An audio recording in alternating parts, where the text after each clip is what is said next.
Here we go. Here we go.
What's up, y'all? Kofi Kingston here, and I would love to have a drink with Wrestling on the Rocks, depending on what that drink is, preferably non-alcoholic, you know?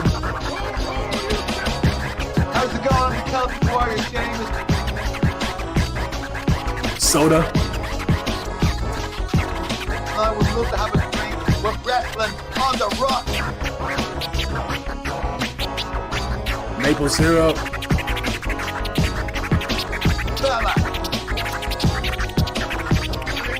I would never have a drink with Wrestling on the Rocks.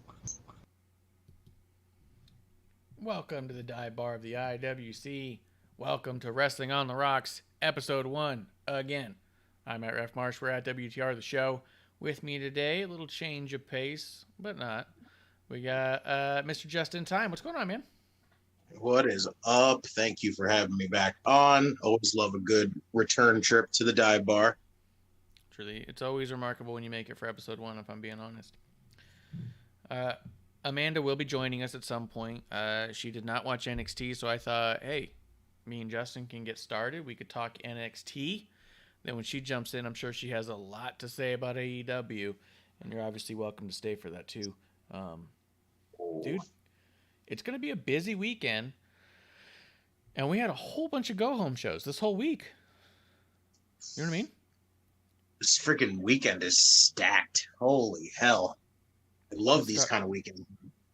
It's a lot to it's one of those things where it's kind of like your friends ask you if you're busy or something. You're all like, well, yeah, but I'll be home if you need anything. Like, let's start with something simple. What's in your glass? What are you drinking?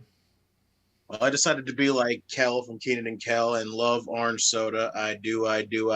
Who? Hell yeah. We have the Good Burger cars out here. Love it. One of the diners has it outside of their thing, and it's supposedly the one from the movie.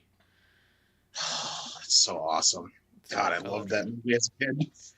I love driving by it because it's just like the front of the car is a big burger. So it's great. That's so good. Yeah. Let's see. Well, I'm having, because you're always having soda, I thought I would try a soda. I'll have some booze on hand just in case.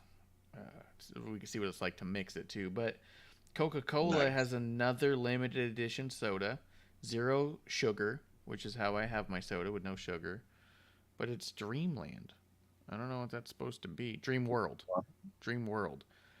I imagine it's got to be kind of like, remember they did that Starlight one that was supposed to taste like space? Yeah. I imagine it's going to be similar, where they just add one flavor to their Coke recipe. It's supposed to taste like space? That's what they said. How does Coke know what space tastes like? Dude, they have researchers. This tastes very They send them up there and just go, okay, take a nice inhale, and what do you taste? Actually, it smells a lot like an orange. Interesting.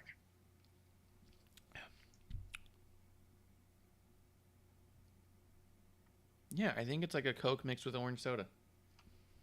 Interesting. Way to go, Coke. I feel like all these limited edition ones is where they're taking the Coke recipe and then they just add a flavor. Like the Starlight one was basically tasted like Coke with strawberry in it. That sounds so good, man. I wish we had got that here. I don't actually remember that. Like, that's pretty interesting. It's pretty decent. You know, it didn't like change my world. But I'm also not a big cola drinker. Even when I drink sodas, it's usually not a cola. You know, it's like a Dr. Pepper or a root beer. I'm into sarsaparillas. Yeah. Sarsaparillas. Yeah, you guys have sarsaparillas up there in New York proper? Not that I know of. I feel like it's a Southwest thing. I bet you there's a few places that do, because I feel like when I was in New York City, that some of the bodegas would have sarsaparilla, but it was only by like a couple, or maybe it was like Whole Foods or something. Like you had to find it, and every now and again I'd have it as like a like back home. You know what I mean? But I feel like it's like it's a Southwest thing, sarsaparilla. I don't know. I like it. So we're gonna find out what this is like with tequila as well, because I have Terramana here that we got to get through. So nice Terramana. It's gonna be good. It's gonna be good. Let me see. I should pull out some notes. When Amanda shows up, we'll let her do the birthdays, but until then, we're just gonna keep it moving. How you been, man? How do you feel about that? So I felt I've already named the show "Go Home-a-palooza" because Monday Night Raw was the Monday Go Home show before Cardiff. When we get to SmackDown, it's going to be the Go Home SmackDown before Cardiff. NXT was the Go Home before Worlds Collide. And Dynamite was the Go Home before All Out. And their Rampage is going to be the Go Home Rampage before All Out. Yeah, it's Go Home-a-mania right now. Yeah, dude, it's all of it because everyone's doing a pay-per-view or premium live event this weekend. Dude, the idea to have, like, basically the Raw SmackDown big blow off here. I mean, it's in a stadium too. Like, this isn't a small show. This is no. And they're building it like a Mania in a lot of ways. I wonder why somebody called it Castlemania at one point. And I was like, that fits so well because it does feel like a WrestleMania card, but it also feels like a takeover because it has very few matches on it. It's true. I actually like Castlemania more than I like the name Clash of the Castle. I don't like the Clash name. It would have been fine if they called it Castlemania. Then you could have literally put it as another WrestleMania. Yeah, I mean, the way they're trying to say Crown Jewel was the WrestleMania of house shows, but they were trying not to say it was, and if you're in a stadium, if you got 100,000 people in there, just call it Mania. Exactly. Yeah, but there's that. NXT's having their premium live event the next day in the morning. And then that evening, AEW's doing their pay-per-view. So all of these ones have been like leading up, and it doesn't leave us room to not compare. You know what I mean? Because you don't want to compare things all the time. But it's very rare that they're all putting their best foot forward at the same time for the same weekend. You know what I mean? Yeah. Like I'm amped for all three shows. I can't wait. Like they're all going to be freaking awesome in their own way, and I'm just going to enjoy all three of them as much as humanly possible. I'll be honest, there was only... What the hell? Oh, yeah, I guess that... Wait, no? Did I miss that? Oh, no, I remember that. There's only one match on All Out that I'm curious about. The rest of them, I actually just don't even care how it ends.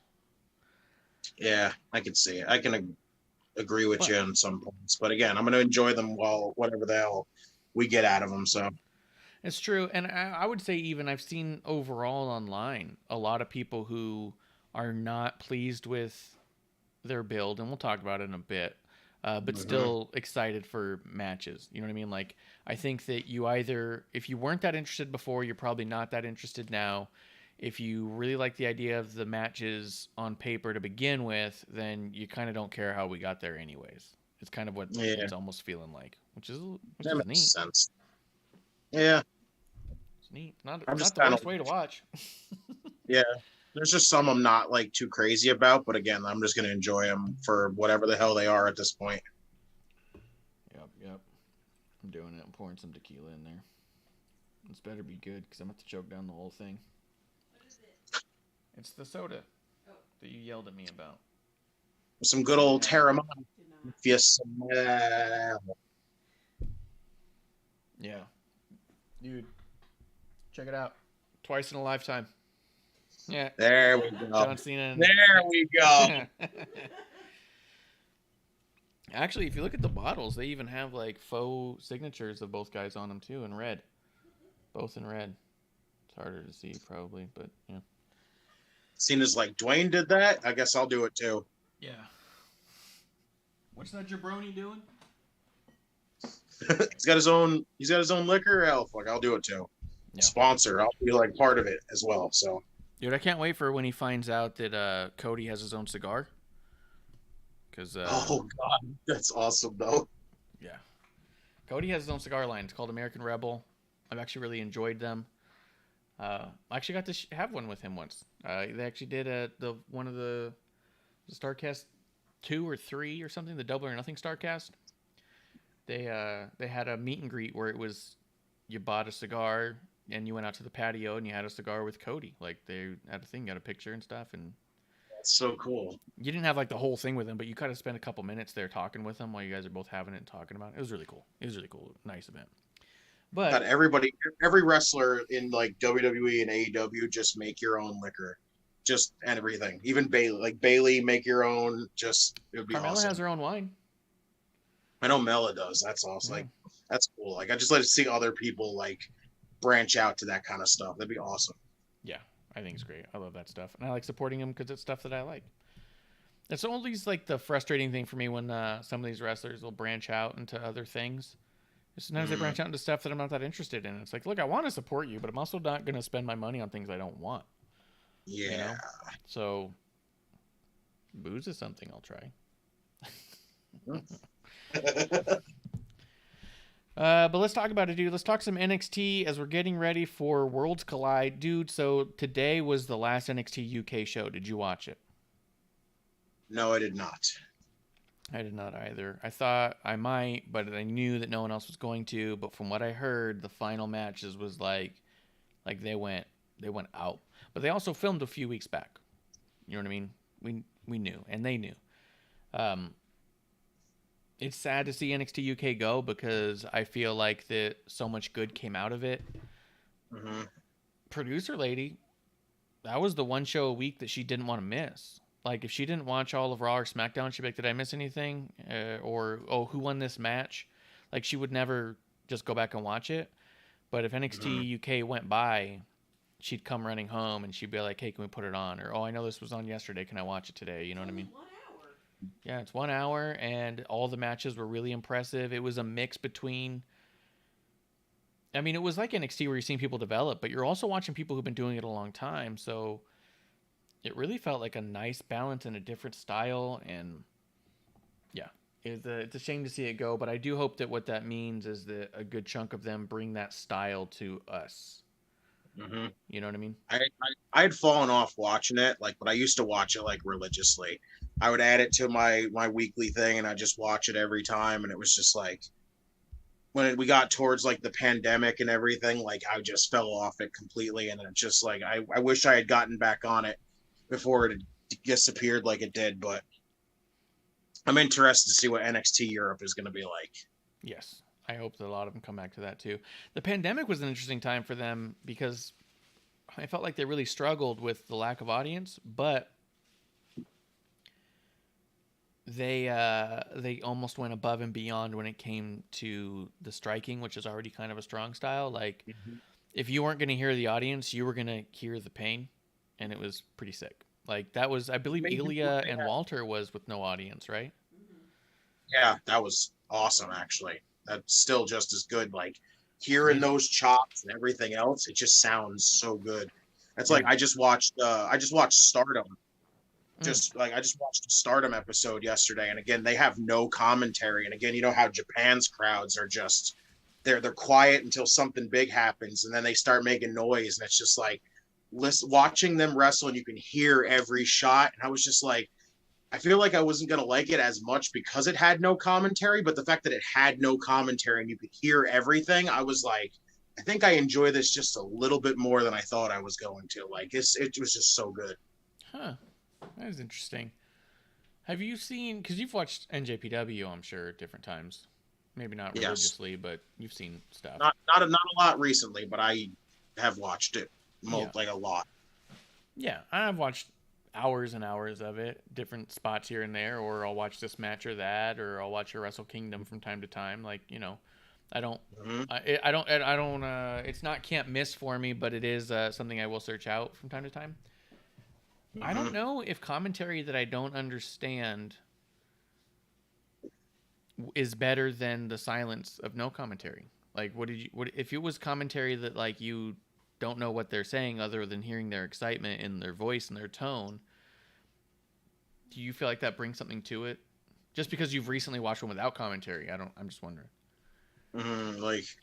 I'm accustomed to watching, when I watch New Japan, I'm accustomed to the English commentary. I've watched it a couple times with the Japanese commentary, but it's like, because I know like so many things like of like what they're doing, who they are, and all this other stuff like that, like I can just kind of overlook the Japanese commentary. It's just there to kind of fill like the silence. But it's like, with Stardom, like how they have no commentary there. It's just like, I don't know, it works for them. Like listening to New Japan do it, it's just like you either have the English commentary or you have the Japanese commentary, and either way it works, because it's just like, if you've watched enough of it, the Japanese commentary doesn't bug you. But it's like, if you're watching it with the English commentary, it's like watching any other wrestling show. You're just getting commentary with it. For sure. And I'm not saying that like Japanese commentary like draws me out of it or anything like that. But like you said, sometimes I almost feel like I just leave it on because it's noise. You know what I mean? Like, just hearing tone is enough to get a little bit like, oh, they're really excited about that. Like, but I've also seen it with English commentary, and sometimes the stories are there, sometimes they're not too. So I don't think I've watched one deliberately without commentary by the promotion, right? I've definitely turned off commentary. I've definitely watched entire episodes of AEW on mute. But that wasn't their decision, that was mine, you know? And even then, most of the time I do that, I go ahead and put on a podcast, so I'm like multitasking wrestling input. So like, I'm going to listen to JR break down SummerSlam of 98 while I'm watching AEW Dynamite this week, you know what I mean? Like, it's going to really just soak it all in. Yeah, it was weird. Like, I didn't expect me to, like, I thought with no commentary, I'd be like, I like this, but it's weird without commentary. But just like watching it, I was just like so immersed into it that just having no commentary just didn't bug me at all. I think I would like it in a lot of ways because, like I said, if I've turned off the audio, then I've turned off a section of the show, right? Like you said, you can hear the strikes. You can hear them taunting each other.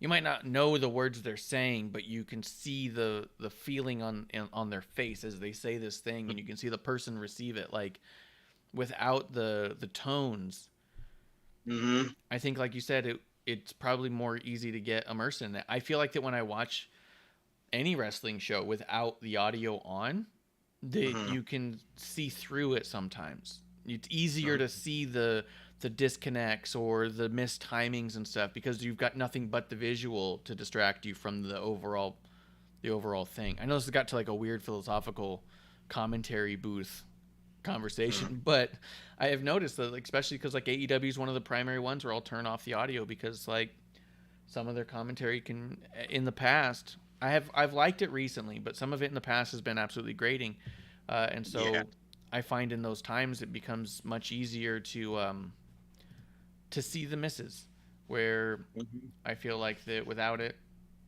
it's probably easier to get lost in it. You know what I mean? Yeah. If you have the audio but not the commentary. Kuro's in the chat says, I was told it was the go home show, so I left and went home. It was good while we had him. MsAmandaJayne just popped up just to hang. Hey.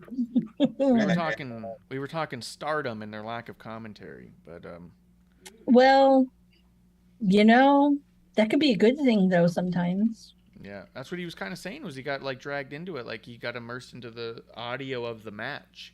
Yeah, you instead of don't the- you don't need it necessarily. I think sometimes that with any Japanese wrestling, some commentary just is a little too much. Mm. I mean, I obviously don't speak Japanese, so not sure what they're saying, but I mean, some of them are just probably as annoying, some commentators, as JR and other people.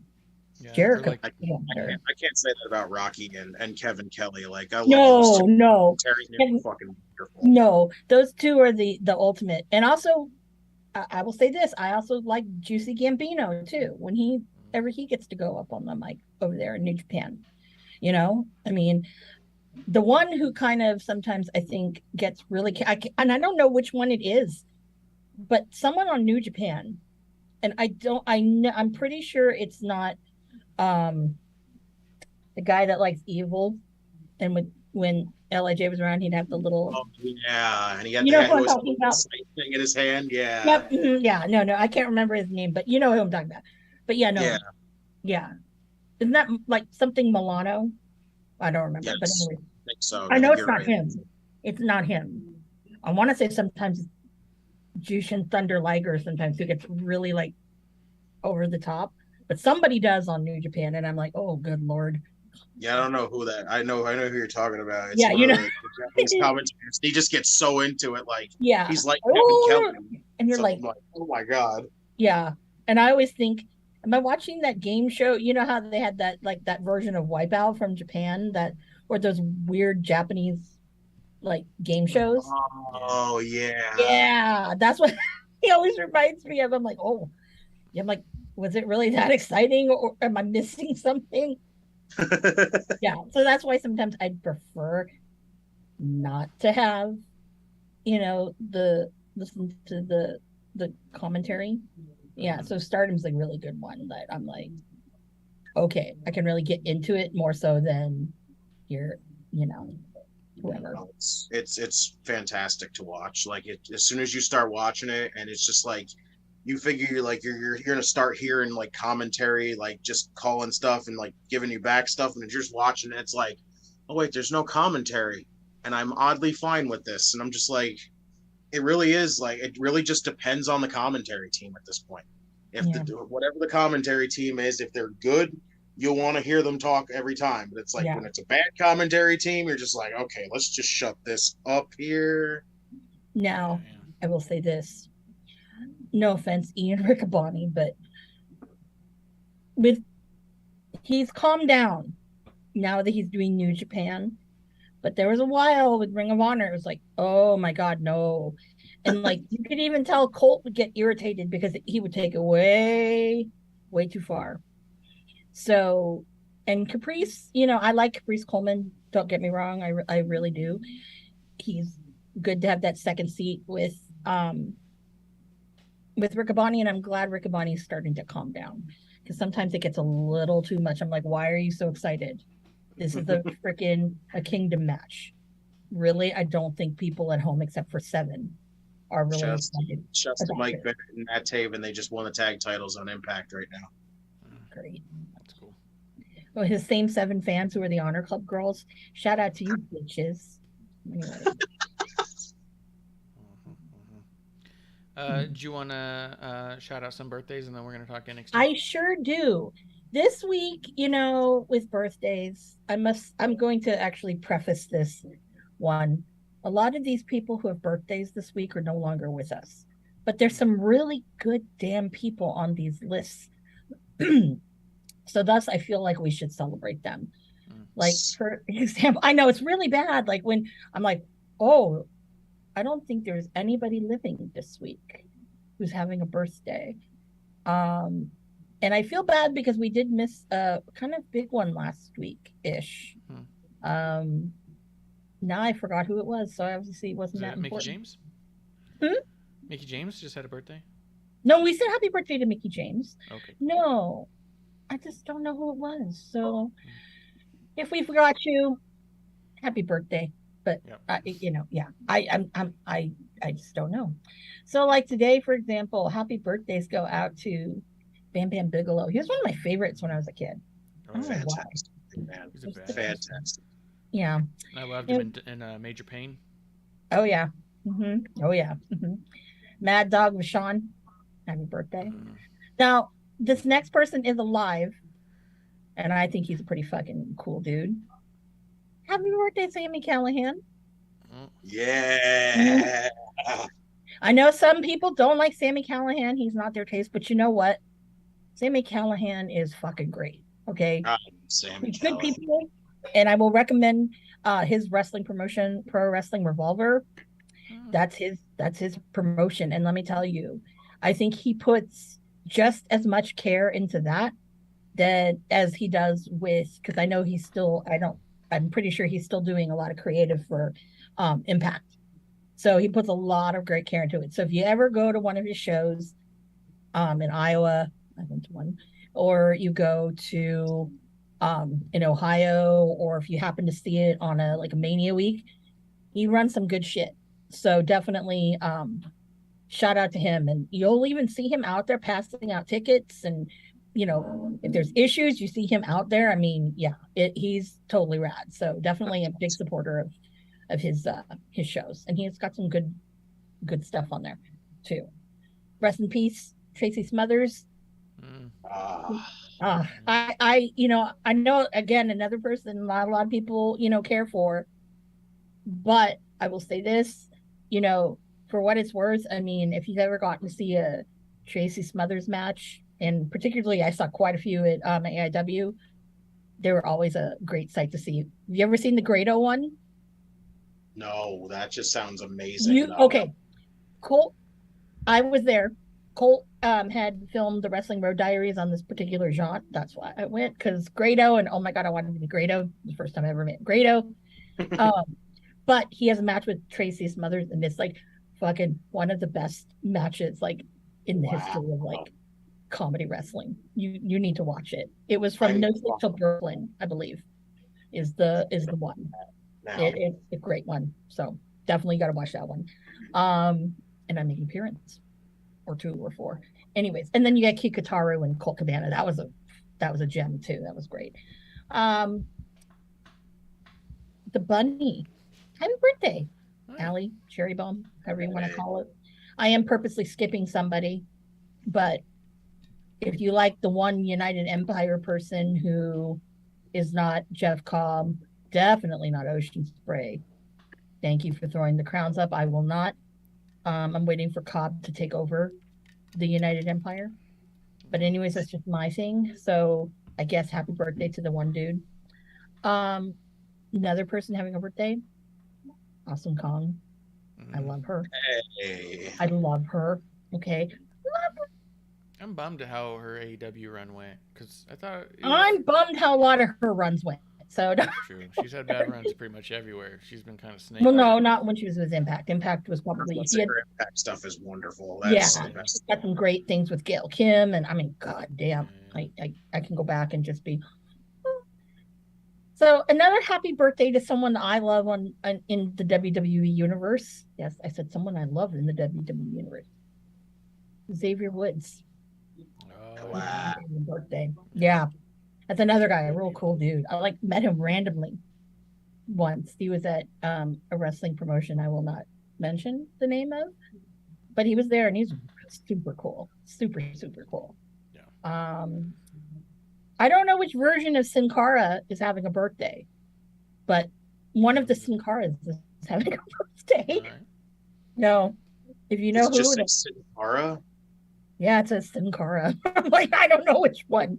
So it must be the original one. Maybe. I don't know. I don't know. But the new one, because the new one had a longer run than the original. I don't know. Maybe. So I have no idea. I don't know either. It's kind of weird. I'm okay.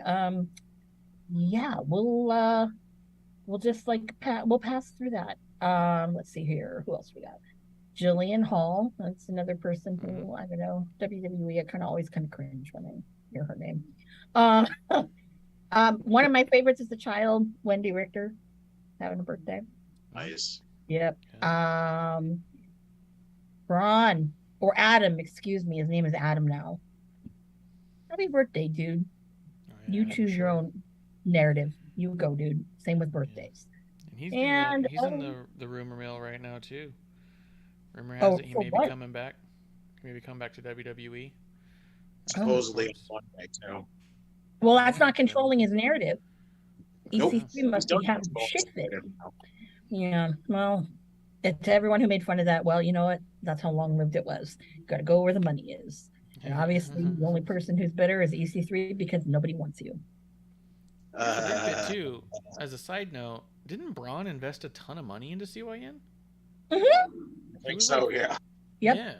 Yep. So for him to just drop ship on that one is a little. Yeah, that's That'd be a an little. interesting story to hear. It's a little I think you weird. realize that isn't going to pick up any traction. Like, after seeing the first few shows from all the screenshots I've ever seen of people who've actually gone to them, like, I wouldn't even want to step foot. I wouldn't even want to put any more investment in that shit. Mm-hmm. Yeah, I wouldn't. I really wouldn't either. I mean, I don't know. I mean, so many people made fun of it, and I mean, I don't know. I mean, It just has no traction to it.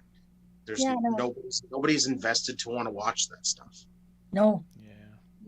A few people, but that's it. They probably had to pay them to watch, but I mean, I don't know. That's not my cup of tea. Oh, and one more person, Hall of Famer Molly Holly. That's a good one. Rounds out our birthday. How much Molly Holly was working with Nikki on the Almost a Superhero gimmick. Yeah. Yeah, that was awesome. That's really. Yeah, cheers to everybody. Cheers and happy birthday. What are you drinking there, Amanda? I've got my pineapple shirt. It's my last one right now. All right. Quick update on the Dreamland Cola. It's actually much better with tequila. Remember, I was like, it's all right. Well, with the tequila in there, it's now awesome. Well, what's the Dreamland Cola?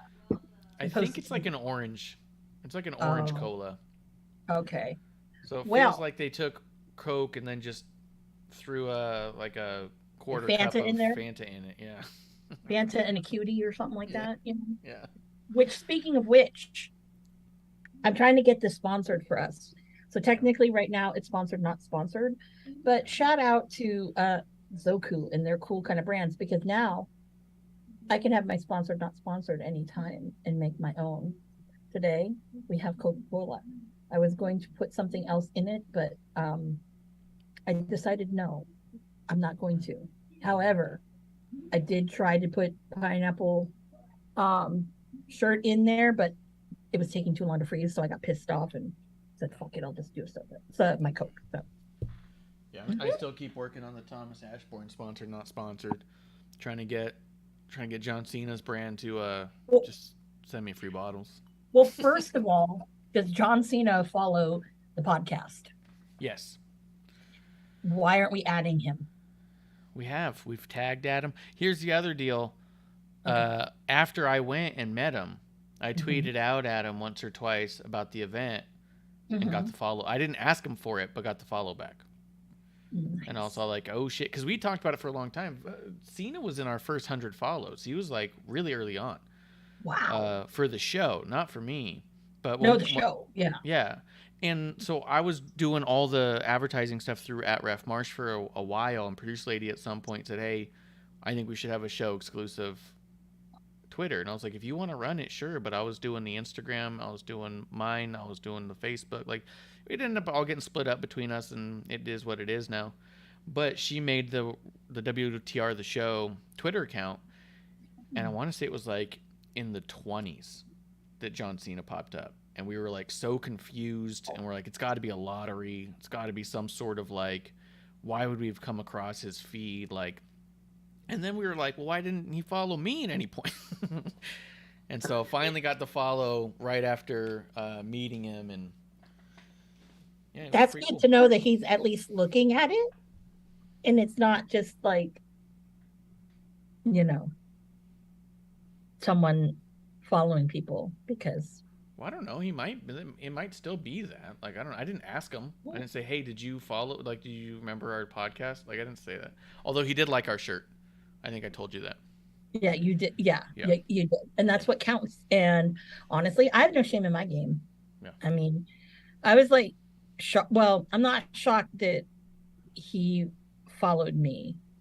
It didn't take a while. I mean, I think I was an early goer when he started following people, which is weird. I'm like, do you know I talk about your ass and that's why you're following me to spy? So maybe, or he could be one of the many wrestlers who listen to our show. Yeah, could be. You'll never know if he listens because you can't see him. You can't see him and you can't hear us. Well, we can hear your fart gun. Oh, yeah. Mm-hmm. There you go. That's the Venn diagram where me and John Cena meet. Yep. Yeah, sadly. Let's talk some NXT though. We don't need to go segment by segment on these things because it's all kind of building into these massive shows, right? And yeah, Justin, first and foremost, the matches overall on NXT, good, bad, or indifferent? I thought a lot of them were good. I really did. I thought a lot of them were very good. But when I thought about the show on whole, with as good as the matches were, and there were some fantastic matches, the big stuff, the important stuff, the talking points was everything between the matches. Yeah. Like, I was talking to producer lady about it before when we had mentioned that Amanda hadn't seen it, and she goes, well, is there like a couple matches she should watch? And I was like, I almost feel like she should just watch everything except the matches, because there was so much happening between matches that, like, yes, the matches were good, but all the talking points were the non-matches. Yeah, not very much like of importance match wise. It was just all story, like everything else. Yeah. It did open up with Apollo Crews versus Grayson Waller, which we've been building towards. They replayed some of the Grayson Waller effect talk show. What a dick. So good. Love it. Dude, Love it. what did you like overall? I mean, this was a good match. These guys are great. They worked great together. The eye gouge gimmick they kept going back to, I was like, man. I like how that played to the finish too. Love that. The equilibrium of his eye, he couldn't freaking see it, and he ended up eating the stunner anyway. I was like, that's perfect. Love how they set that up and everything. Yeah, I thought it was great. It was a nice little blow off. I mean, it wasn't quite a blow off because obviously Apollo's not gonna stand for that. Do you think he wrestles the next match with like Grant Hill goggles?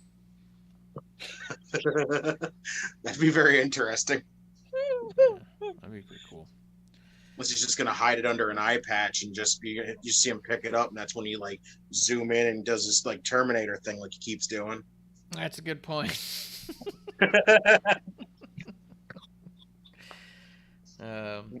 But I thought it was a great match. And then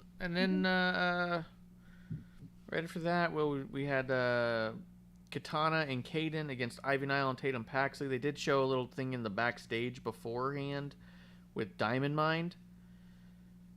Paxley wearing the face guard because Ivy broke her face was kind of funny. And it showed a video package from Maiko Satomura. Was this before or after the backstage with Maiko? I don't know. Oh, no. Yeah, that was later. That was before. That was like later in the show with Maiko. Yeah. And this was a match, too, that I thought was good. I thought they did a clever way to finish it up with Gigi and JC getting involved, with Ivy not being able to get back, and Kaden and Katana hold on to the title. I do think that it's always tough to have underdog champions, but they're still really rolling with them being underdogs and having them skate by the skin into their teeth a lot.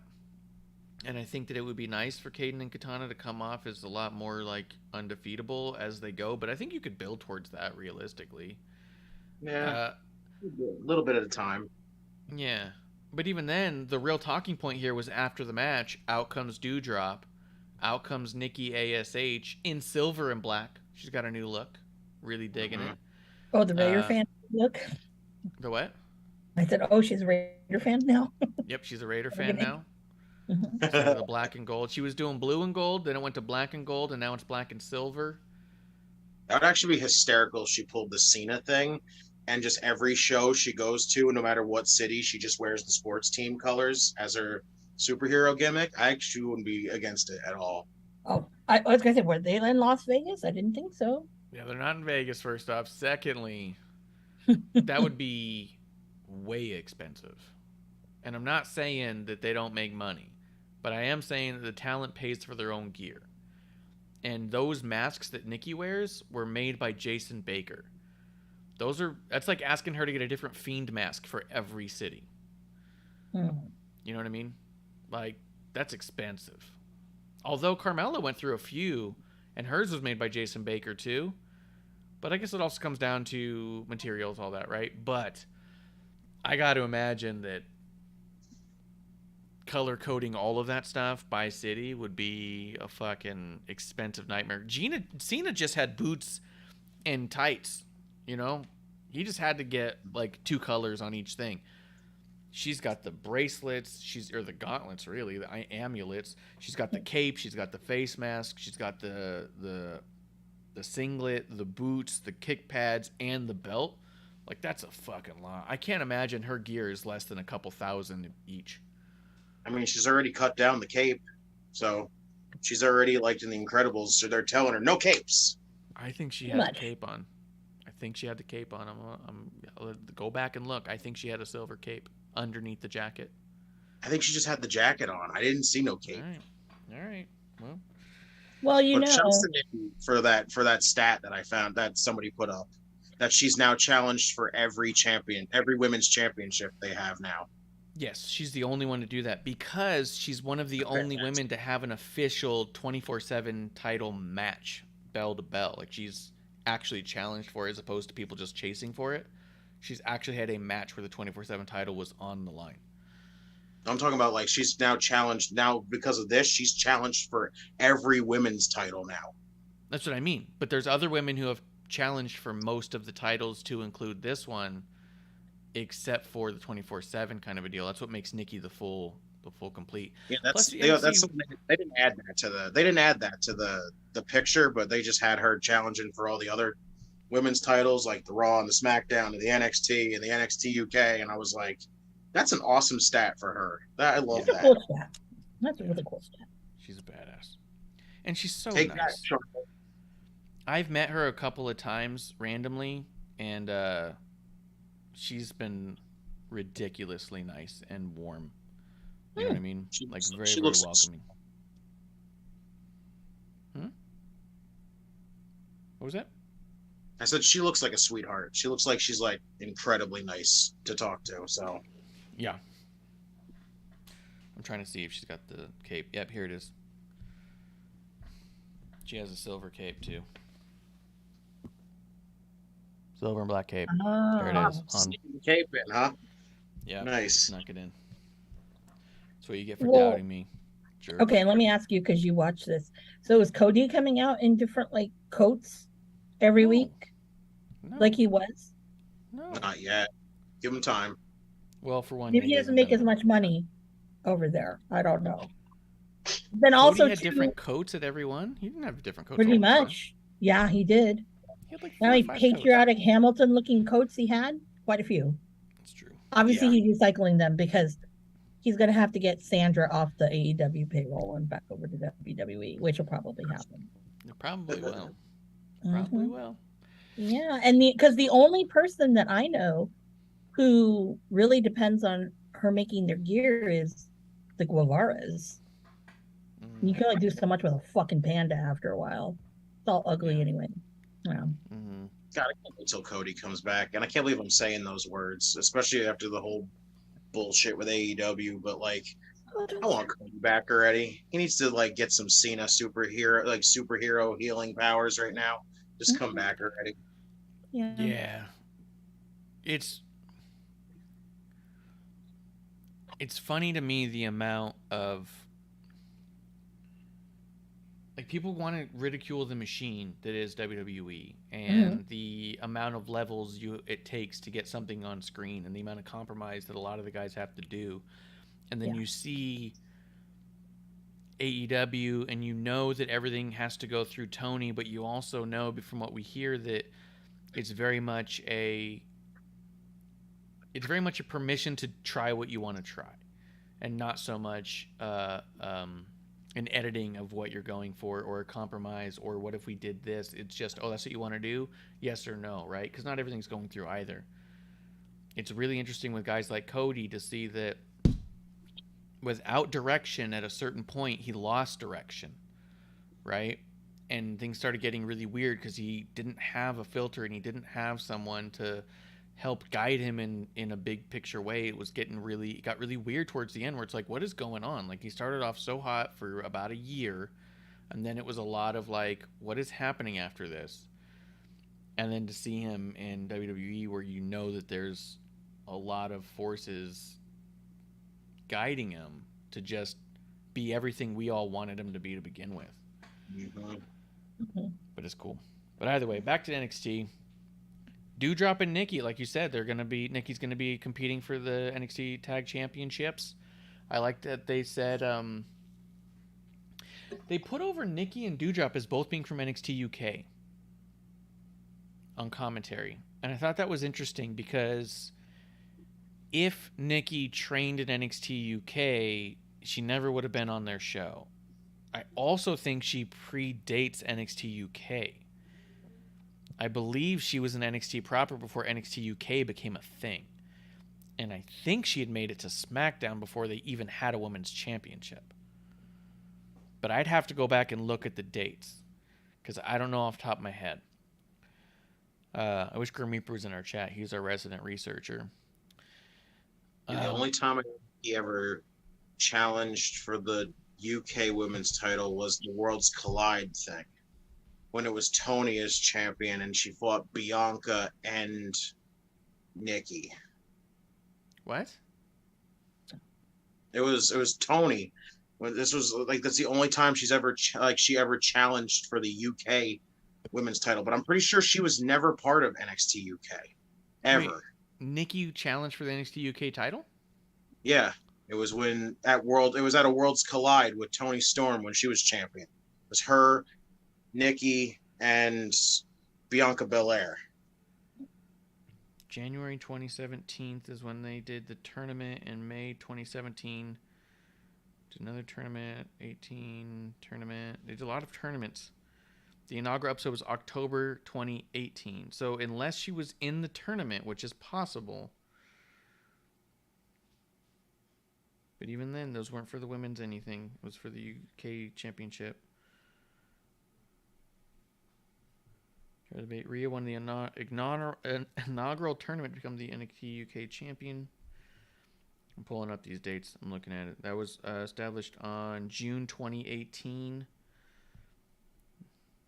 The tournament had Dakota Kai, Nina Samuels, Rhea Ripley, Zaya Brookside, Ginny, Millie McKenzie, Toni Storm, and Isla Dawn. Yep. So she wasn't even in the inaugural tournament. The only time she ever challenged for it was at a Worlds Collide show when Toni Storm was champion. Do you have the date on that one? You're on your iPad, right? You're on your iPad. Come on, I need more research in hands. What's going on here? I didn't think this conversation was going to get this good. So October 2018 is the inaugural episode. I'm going to look up Nikki Cross debut. Nikki Cross SmackDown debut was November 2018. So she was already out of... She had 1 month overlap between when NXT UK was a thing and when she was even in NXT. She debuted on SmackDown a month after, less than a month, because it was October 17th, this November 6th, so 2 weeks later. There's a 2-week overlap when theoretically she existed in the NXT universe where NXT UK also existed. But, yeah, she was never in it. So you said Nikki Cross NXT UK Championship? She challenged for it once. Whoa. Now, if I can just find it is the question.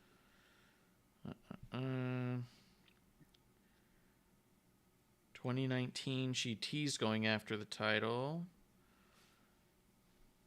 And you said that you believe it was against Toni Storm. Let's see. There's Tony and Bianca. It was a Bianca? It was Tony, Bianca, and Nikki. Toni Storm, Bianca Belair. Oh, there it is. Toni Storm versus Nikki Cross versus Bianca Belair. Worlds collide. It's the only time she ever challenged that she had anything to do with NXTUK at the time. Interesting. Worlds collide. Women collide, they call it. That match is probably amazing. It's got to be, right? I believe it was. But yeah, so I thought it was interesting that they said that they were both from NXT UK, because I also thought it was interesting because, secondly, theoretically, the way they've always done things, Doudrop, in quotes, was never in NXT UK. Piper Niven was. So it's just interesting because they've never mentioned Piper Niven as a name, and they're pulling up some of this older stuff. So, let me see. I'm pulling up the match for the NXT UK Women's Championship Triple Threat. Yep. Nikki Cross, Bianca, and Tony. So there's that. But I thought it was really neat. I do think it's really cool that this was their first tease that, hey, we're going to start utilizing some people on the main roster for NXT to put over Worlds Collide. And now Grim Reaper shows up in the chat after we did all the live on air research he could have been typing away for us. But I thought that was really cool. And I was really happy with that. And I'm glad to see that we're going to see the Kaden Katana against Nikki and Doudrop. I think is pretty cool. Definitely surprised me, but I am definitely looking forward to it. What'd you think of the Joe Gacy Schism Grimes thing? To be honest, that might have been the one thing of the show I did not like. I feel like it's so misdirected. It doesn't seem to be... Like, it's not connecting as a full story. It feels like every time they come on screen together, you go, oh yeah, I guess they're doing something. You know? Like, they literally just had him watching Joe Gacy last week, and now this week, it's like, I'm not going to join you. And I'm just like, oh, well, why did you watch him wrestle then last week? Yeah. Why did you watch the dyad? Like, yeah. It's just so weird. It's a very misconstrued story as a whole right now. It's all over the freaking place. Especially because, like, we were speculating last week or the week before that Cameron Grimes seems so disconnected from his name, his music, his gear. He's losing everything that made him identifiably a character.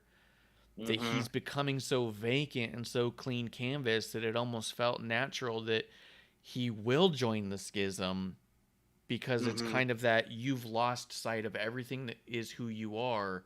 We're going to clean slate you now into this. Like, it could have been an easy layup for Gacy to be like, you've got no direction, let me give you direction, right? But for him to, like, stand his ground and be like, I'm not joining you, and I don't know who the hell I am, was kind of like, okay. Yeah, just a complete like direction against the entire story. It's just weird. It was weird. Let's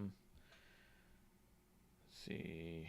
The Roxanne Perez video package I liked. She's great. She's going to be amazing. It was all right, but having her do the whole, like, now our friendship is over. I'm like, your friendship was over the minute she turned her back on you. Like, yes. Why? It was just, I don't know. It's that whole story to me, it still ain't doing it for me. I think they just discombobulated it with that heel turn that just still makes absolutely no sense. It just, I don't know. It's just so hard to invest into it because it just took me out that much right off the bat. Because it's like, I understand where they wanted to go with it. They wanted her to be jealous. And it's like, but you should have just went with the whole slow build to it instead of they just pulled the trigger on it. And now it just feels awkward because now it just feels like I'm jealous of you because we won the tag titles together. And it's just very awkward, very awkward. Yeah. It makes no sense. I will say that with Roxanne, the concept of her being like, now it really has nailed in the coffin to our friendship. It can make sense. I mean, friends can butt heads and get mad and have a fight, and then you can say like, oh, I thought the fight was going to clear the air and it didn't. You know what I mean? Like theoretically, you could twist that around, but the foundation of the whole thing is already so weird that you're just kind of like, okay, I'm just impressed with what she's able to do with what she's given and the amount of years we have ahead of her because of her age that I'm all like, yeah, she's going to be awesome. Grim Reaper does say Grimes going to shave his head when he joins them, but he said he's not joining them. Yes, it's going to happen. No. He's going to shave his head, shave his beard, change his name, put the other two opposite contacts in his eyes, like the rest of the dyad have. It's going to be very interesting to watch, but it's like if they can just stay on track on the story. Yep. Once he does that and joins them, he's going to change his name to Scro Tom. I can't do this. I can't do this. I've been watching this man wrestle for a long time now. Yep. Mostly in person for years and years. I can't. Fantastic. I just can't. I just can't. Jesus. It is very weird, but it's going to happen. And it's No, going to be. I'm gonna wear a bald cap. He can't. No, put a bald cap on him. No. That'd be funny if you wore a bald cap and it falls off in Gacy's. Yeah, that would be funny. But some of us, anyone. I don't own it, but a lot of people that I do know who own the Carolina Caveman shirt. Yeah, rest in peace to that. Because, yep. I don't know. He's already started though. He's got the body hair gone. I know the body hair. The beard is now shorter. I was like, see, he's making progress. I know, but I'm like, we're gonna get a whole segment of him getting his head shaved. I can't watch that. I will not. I cannot, and I will not watch that. I can't do it. I can't do it. So Justin, this is where a lot of the stuff that behind the scenes, or not behind the scenes, but between the matches started to really flesh out too, was that you had Finn Balor approach Braun Breaker. You had Finley hand an iPad to Tyler Bate where Butch was there saying, hey, you got to hold up strong style. You got to show them what's what. Gunther was backstage and putting over Bate saying, you got to show him, you got to be the guy who went 45 minutes with me back in wherever they were. Ciampa goes over to Breaker and says what NXT means and why Breaker's got to uphold that championship. This was a really cool series of backstages where it's all really harnessing the concept of legacy of NXT UK and legacy of NXT and the importance of both of those things and not wanting that to be forgotten, and also reminding people that there is a next step, right? That this all meant so much to people who now mean so much to us. This was part of their growth, and a lot of people never even saw it, right? And unfortunately, some people get named Butch, and it doesn't match. And this is, yeah. Telling you, under the Triple H regime, he'll have his name back. I'm sure. I'm waiting for that, and I'm also waiting for Walter to come back. I'm fine with the Gunther thing. Actually, no, that's another weird. I got so accustomed to it now. I'm fine with Gunther. Yeah, it's great. Gunther's Butch, I hate passion. Butch is horrible. That is horrible. Okay, here's an elephant in the room that I've been wondering the last couple of weeks. What's happening with Ilya Dragunov then? Is he gone? He's injured. Oh, he's injured. Oh, okay. Okay. Yeah. Making he's sure injured. that He had to relinquish his title. That was the whole point of the tournament, was to crown a new champion while he was absent. Okay. So what's going to happen, obviously, he'll be in they're going to NXT do Europe. this. He's either going to be in NXT Europe or he's going to show up in NXT proper after whoever wins this match. I have a feeling he's going to show up the next Wednesday and be all like, hey, we've got some unfinished business. There's your person to take the North American title off of Carmelo. He doesn't. No, Ilya's got to go for the world. What's the matter with you? Yeah. Why would you step him down? You don't want to give him the old Pete Dunne treatment. I'm not even talking about Butch. I'm talking about Pete Dunne. Remember, he was champion for the longest amount of time in the history of the modern era. He had a 500, 600-day reign. Then he came to NXT, lost 4 matches in a row, then lost more North American title matches, and then just became some dude on the roster who lost all the fucking time. Like, Named you can't Butch. bring someone from the top and throw them all the way down to the bottom. It's like a refresh for him. You don't It's not have to a refresh to immediately get your go ass back. kicked, dude. I'm gonna refresh have you to- right now.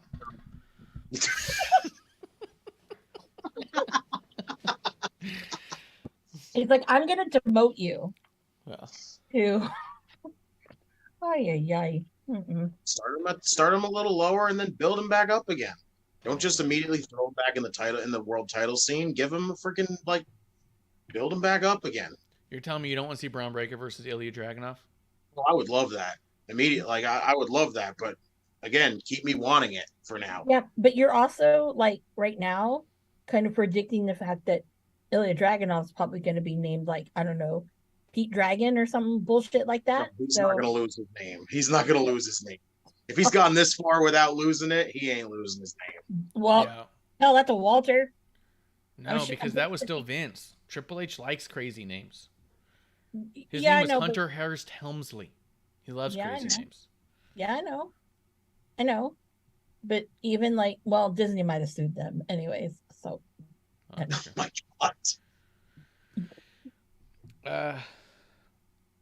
I'm gonna be honest with you, dude. I didn't watch more than a couple seconds of the Briggs, Jensen, Fallon against Pretty Deadly and Lash Legend, but I did listen to commentary while it was happening. And I guess Gallus showed up. It was a big brawl thing. You tell me, man. What anything on that? There's not really much about it. Like it was fine for what it was. Really, not much to really go off of it. Like Briggs and Jensen, like they're at this point just holding the titles until this unification match now, and that's just really it. Yeah. Then we get back to the women's side of all of this. Shayna Baszler showed up to talk to Mandy Rose about how important it was going to be for Mandy to hold on to that title and how the difference between them as champions. Mandy even was putting over Shayna's match against Liv, and then Shayna was talking shit on Liv, like she already knows she's lost it. It's not even up to her anymore. The only thing she's going to have a say in is which limb I take, and even that's going to be a small amount, right? Like, for them to be putting over both their matches for the weekend, I thought was so cool to watch, and for them to like just be side by side, you know. Alba Fire talking to Maiko Satomura about it. Miko even saying that she won it from an incredible champion, you know, with the little wink to the thing. Rhea Ripley telling Davenport that she's got to uphold her end, you know what I mean? Like she's got to show she's not in there for no reason. Like just the amount of main roster on this one was so dope. All of them, all of those backstage segments and the like pep talks were just all fantastic, honestly. Got me so hyped for the show coming up. Splinter Fox coming through the chat saying hello. Cheers, Splinter Fox. Haven't seen him in a while.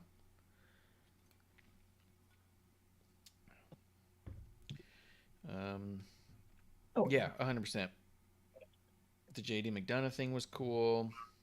Mm-hmm. I did not care for Chase beating Dempsey at all. Yeah, that was really not that good, honestly. Honestly, and I why love would you do Andre that? Chase. I love Andre Chase, but I don't know. It just didn't work. Yeah, it undercuts how badass you tried to make Dempsey look last week, and then you go, "Oh no, wait, no, he's a chump." So, He looked like he reminded me so much of Toothless Tim. So I'm just kind of watching him, and I'm just like, he really does have that Timothy Thatcher like style. And I was like, I feel like I could get into him, but it was just like this wasn't getting it. It wasn't working for me. Yeah, I wasn't into it. Keep it moving then. Zoe Stark versus Kiana James.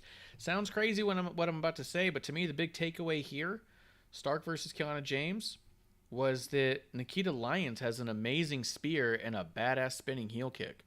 Like she looked great doing those two moves, chasing out. Who was it she was chasing out of the thing? Was it Mandy? Or was it Kiana?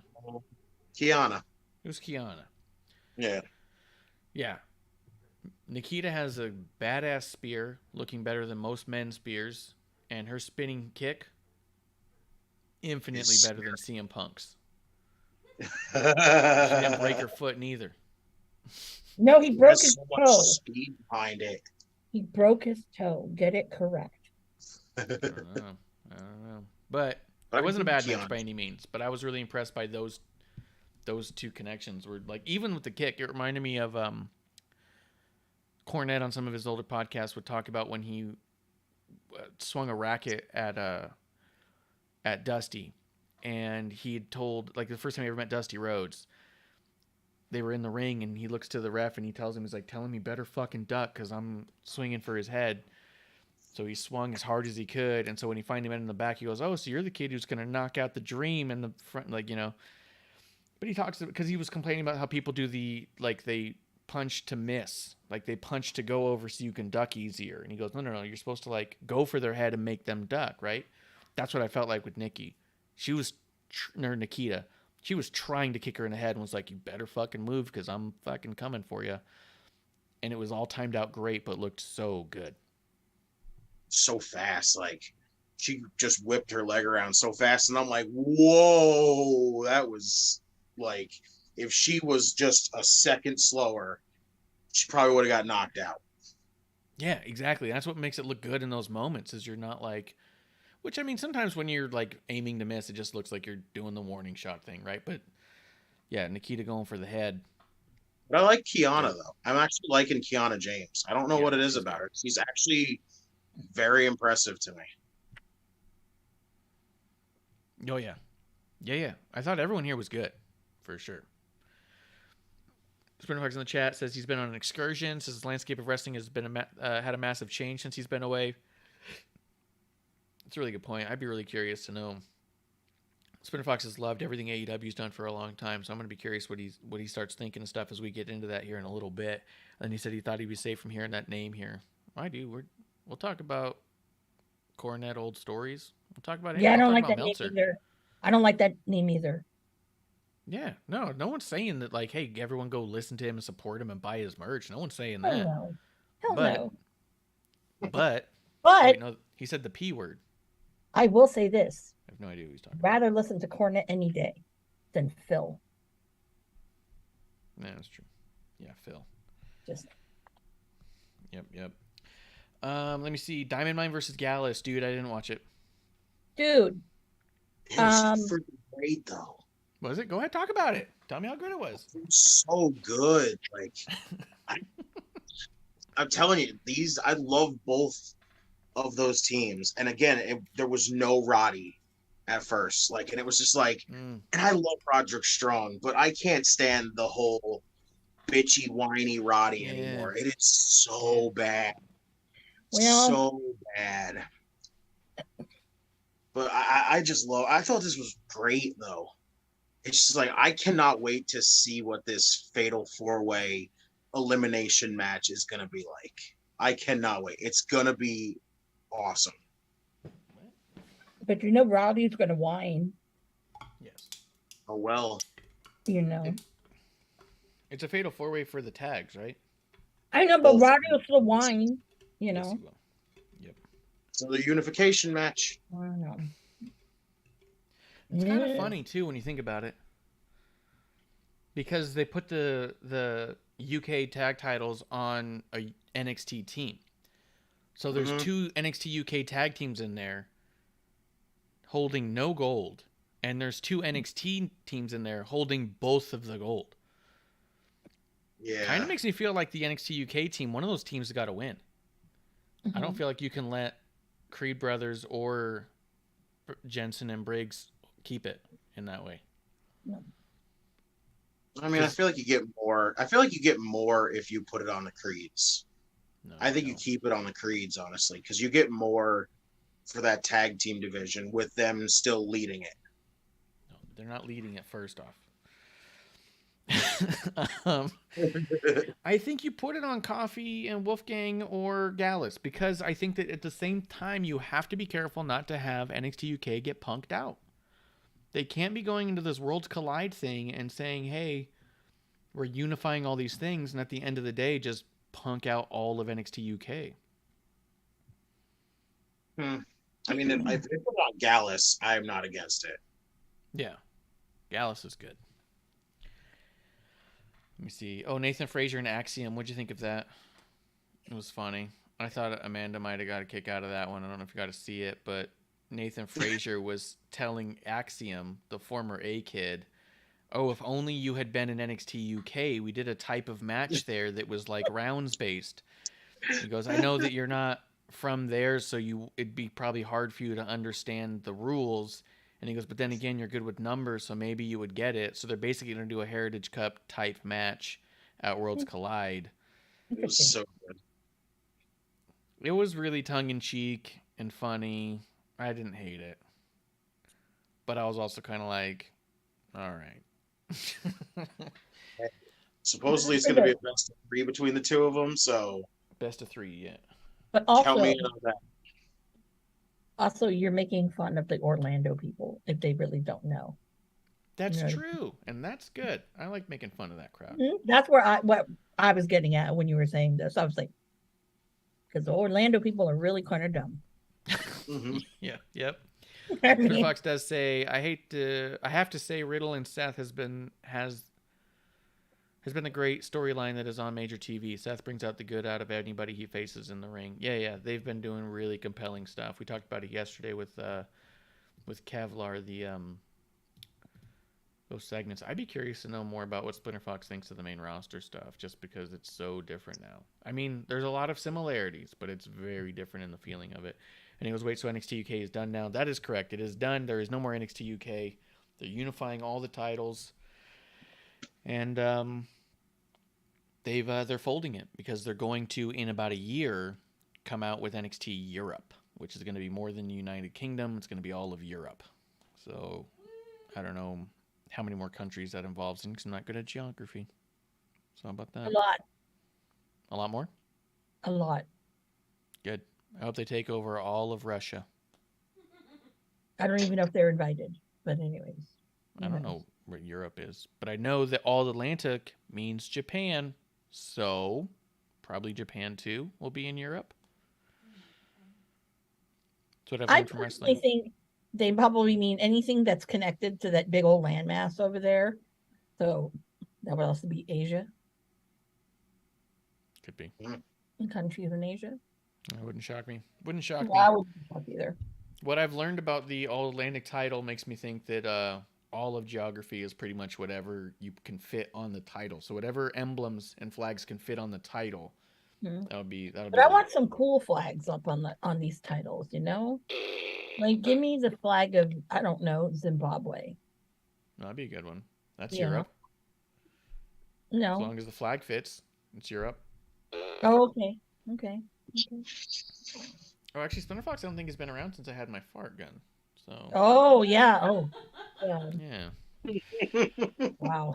Let's see. Remember Triple H wanted to do Japan, NXT, Splinter Africa, Fox. India, nothing to top now. Yeah. Splinter Fox, you're dead on. The Triple H NXT takeover is real now. It is a world takeover now. So let's wrap up NXT with how it ended. Carmelo Hayes, Trick Williams in the ring, talking their shit like they do. And I guess the crowd started chanting Johnny Wrestling when he was saying, like, nobody is on my level. No one even beneath my level deserves a shot. And they all were going, Johnny Wrestling. And I was all like, boo. And of course, boo. come on. Really? I have a group chat I'm in where they were watching it live when I wasn't. And someone's all like, oh, shit. Carmelo Hayes is getting, this is going to be a great Carmelo match. And I was like, I haven't seen who it is yet, but my guess has been Ricochet all day. Am I close? And no one responded. And then I looked at the thing, and it was Ricochet, and everyone is a dick. But the idea that we're going to get, in one weekend, Justin, we're getting Gunther and Sheamus, and Ricochet and Carmelo in one weekend. There's so many matches for this weekend that are going to be the match of the weekend. It's absolutely going to be nuts. It's going to be insane.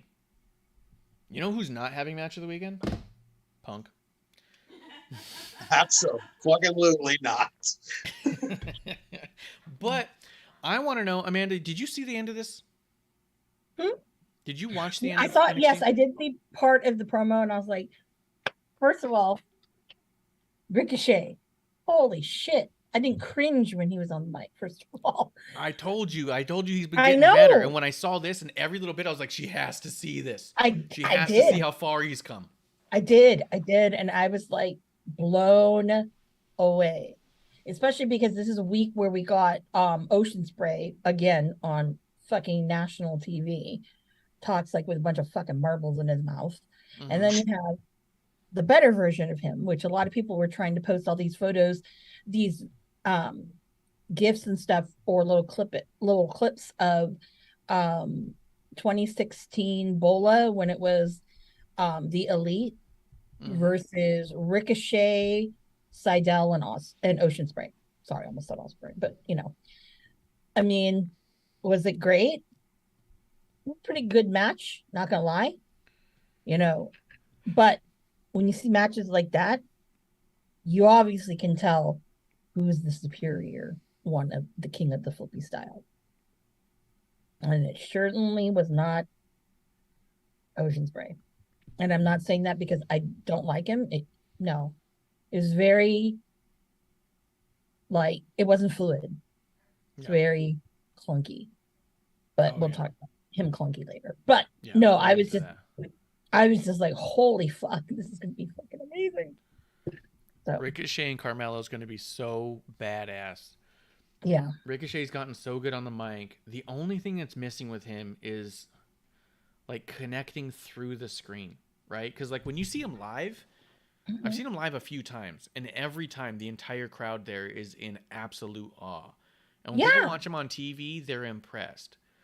But they don't seem to connect the same way. You know what I mean? Like, it doesn't translate outside of the TV in a way that you wished it did. Because, like, he is built so perfectly for live action. Like, but you see, he never had that before.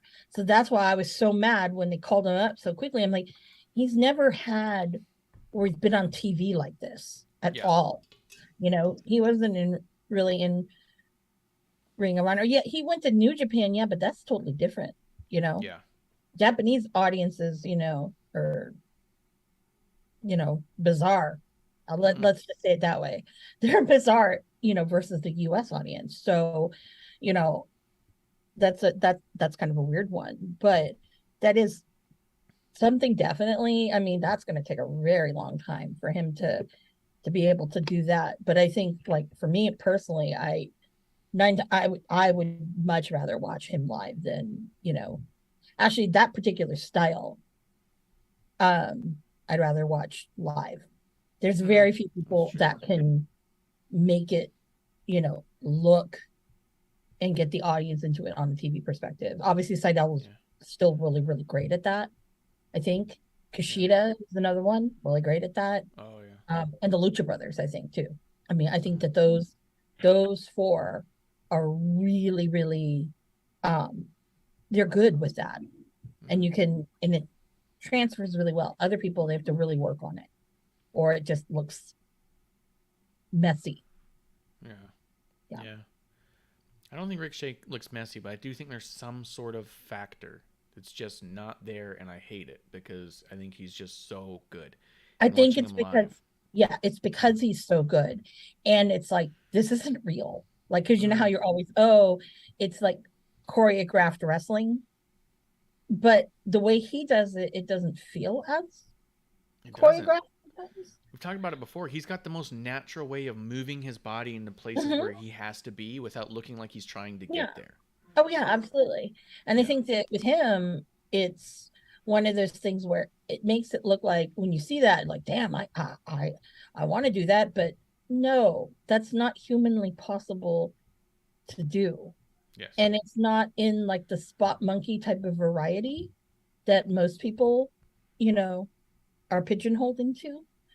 And like a lot of the things he do, it's like, Jesus, it's like the he's not real. It's CGI. Someone actually, I'd read that one at one time, had said that dude, that was like CGI.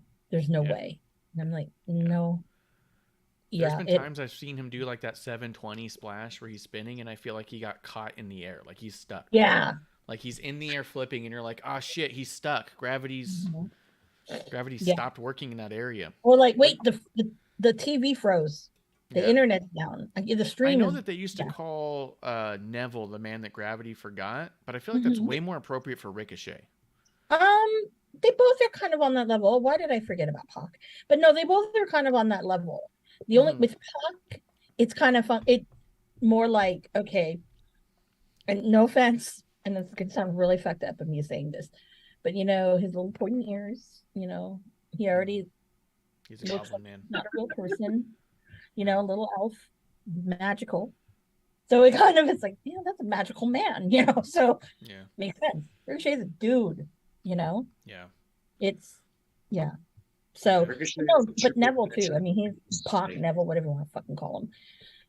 Yeah, Yeah. he's another one of those ones. It's very effortless. Yeah. Like, it's not okay, let me do it, and then it looks like kind of like, well, what the fuck is that? Yeah. I know Ricochet that is one of the things. the definition of a video game come to life, literally. Yeah. He And just it's has so much control over it, and it's amazing. I feel like And video it's games fun. are more choppy. But yeah. but what's funny is neither one of those two never did mocap, from what I know.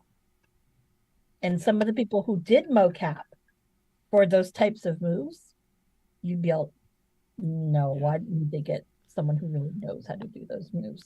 And the way Ricochet sells is incredible. Justin, remember that Intercontinental Champion #1 contender 6-man match? So good. My Did you God. notice when Baron Corbin punched Ricochet in the face the one time? Ricochet just folded over and crumbled. Yep. Like, it was amazing. And it was awesome, too, because even when we're watching it, he falls over, producer lady laughs and goes, okay, he might be overdoing it. And I was like, I don't know. Baron Corbin's a fucking Golden Gloves champ. He should have a punch that crumbles somebody, And then the commentary immediately afterwards says, don't forget, he's a Golden Gloves champion. And I was like, see? Made Corbin's punches believable. Yeah. He which made is supposed to be how it's supposed to be. he's made Chuck Taylor punches look very believable. That's insane. That's saying something. And I've seen it live. Not once, but twice. Yeah. Maybe I'm three still times. with Chuck Taylor grenade. I want a grenade, damn it. Splinter Fox does say he's heard my fart, so it's normal to him to hear my fart gun. He goes, oh man, I bet Marsh is gonna love Johnny wrestling back on WWE again. And he goes, yeah, there's the fucking name. He says he's been fighting Punk fans since the return, which is funny. But he does say that Bayley and Omega is back and he's happy again, dude. And also Bayley's not just back, but she brought Dakota and Io with her. That's sick. That's badass. Yeah. Jeremy in Time says, cheers, friends, in the dive bar. Probably could have just screamed it from across the hall there and we would have heard it. Yeah. Lazy. Yeah, it's just laziness, just typing it out. Sprinter Fox does say that Japan fans are respectful, relaxed. That's funny because you said they're weird. He does say that Ricochet needs to program with Seth, Dolph, and Randy. They could teach him more or less how to get and help him get to understand how to control the fans without the flips. Yeah. I do think there's something there that's not quite there because he's gotten so good on the mic and he's gotten natural and comfortable. He's so good and natural in the ring. He sells like $1 million, but there is something that's missing in the way he's connecting, and I don't know if it's strictly without the flips or between the flips. I feel like that there's just something, and I don't know what it is. And I guess he doesn't either, or he would do it. But working with guys like Seth, Dolph, and Randy might help him find it for sure. My guess is it's still the promo work. Because, it's not as bad as it's not like it's gotten better, but it's still not like it doesn't always, all his promos still don't hit all the time. So yeah, but I hear you. I tell you, it's like night and day now. Like, yeah. Because I don't sit there and like, oh God. Yeah.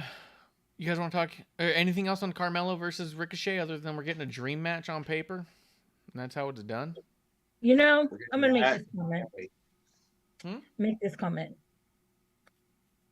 I don't think Tony Khan understands what is happening before his show. He doesn't. Are you talking about NXT? Yeah, that card. Yeah. Yes. Yeah.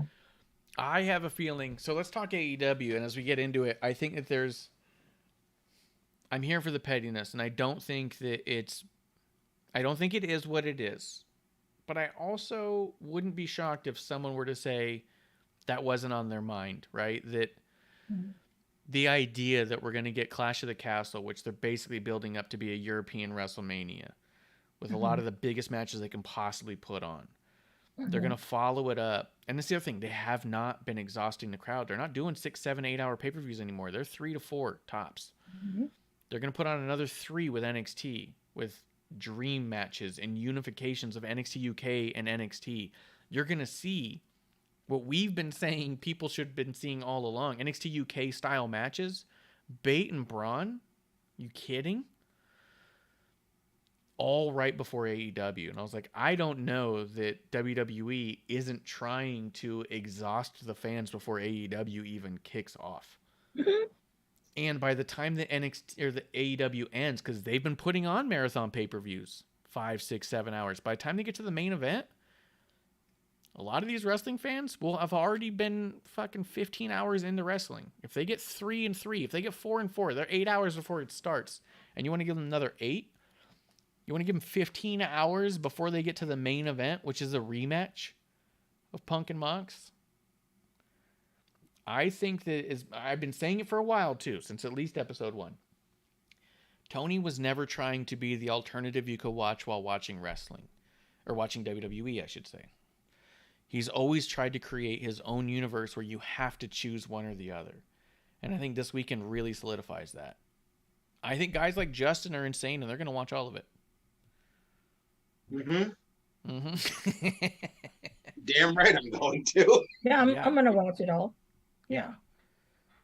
I know that I'm not watching all of AEW. I'm watching one match on All Out. And I'm going to watch Instagram for the results for the rest of it. There's only one match I'm watching in its entirety from All Out. Yep. Can I guess? Yeah, go ahead. It's probably Starks and Hobbs. Yeah, that's the only one I need to see. That's the Every only other one. match, I just want to know the results. Yeah. That's the only one on the card right now that is guaranteed. It's not some stupid bullshit that, you think everyone thinks we're stupid. However, I do think, we'll get to it later, but I do think that the trios thing is going to be interesting. I'll leave it at that until we get to that. Yeah. All right. We'll get to there. Splinter Fox does say, as we keep going, though, he says, Razor would have been a great mentor for Ricochet, RP, bad guy. Yes. Scott Hall had said a number of times, though, that he really liked working with the big guys because he felt like that big guys didn't have enough mentors. There was a lot of smaller guy mentors out there, and the big guys never knew how to work big. So I agree that I think that his endless knowledge applied to everyone he's ever worked with, and he could have taught everybody so much. I wonder if, though, he wouldn't have been more inclined to work with, like, the Damian priests and stuff, which I believe he did. So, but 100%. Needs a lot of help. Yeah. Splinter Fox does say, I'm getting WCW Thunder vibes from AEW at the moment, which means the end is probably near. He goes, I would love 15 hours. Well, 14 and a half. Fuck the AEW main event. Yeah. And I mean, it's going to be a Splinter Fox weekend for sure. Cause there's not going to be stories in between this. It's just going to be match for 15 hours. Like, that's going to be some stuff. And Splinter Fox says, I'm pissed that Pac and Kip are on the kickoff. It's a great place for it. And we'll go into why in a minute. Yeah. And then Bishop's in the chat says, damn, too bad I didn't watch this week. All the Splinter Fox in the chat. That's a good point. Bishop's coming around again. And then Splinter Fox says, say GCW starts tomorrow. That's a good point. GCW's going to kick off the weekend, too. So. I want to see the return of Nick fucking Gage. Is that going to be against Mox? Maybe. Is that not the Mox match? I don't know. But I know he's returning. Because Janela was been hyping that up. Shouts to the Effie and Session Moth match that was made today for GCW. Beautiful. Very good. Love it. Splinter Fox says the Mox match is in October. I was like, okay, good. Oh, that's right. If you would try and put him engaged in a match like 2 days before his fucking, that'd be a lot. I can see it, Nikki. You need help with that motherfucker? I'll fucking kill that motherfucker. Yeah. But yeah, let's talk about it. Let's talk AEW. It opened up with undisputed AEW World Champion Jon Moxley. He came out. He talked his shit. The crowd was really split. I actually kind of liked the crowd in this segment specifically because there was a lot of them kind of booing him, a lot were cheering him. It was kind of a conflicted crowd where they're like, we love Moxley, but CM Punk's our guy because they were in Chicago, you know? Well, I'm going to negate that a little here. The crowd was not responding a certain way? Well, remember, the front row hard cam is Pro Wrestling Tees again. Mm-hmm. So you kind of have to, because both of them are cash cow for these guys, kind of have to, you have to play the fence.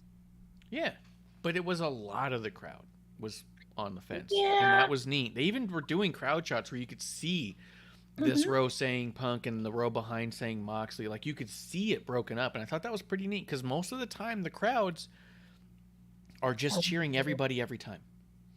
They're almost always doing exactly what they're meant to do. And I felt like this was one of the first times you really saw the crowd go, I don't know what I'm supposed to say right now.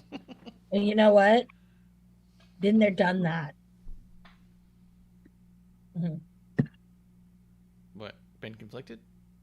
No, me. Yeah. Oh, okay. Mm-hmm. Yeah. Yeah. I'd it say, was neat. Yeah. Yeah, it's weird, but I think a lot of it's political too. But that's just nothing. I agree.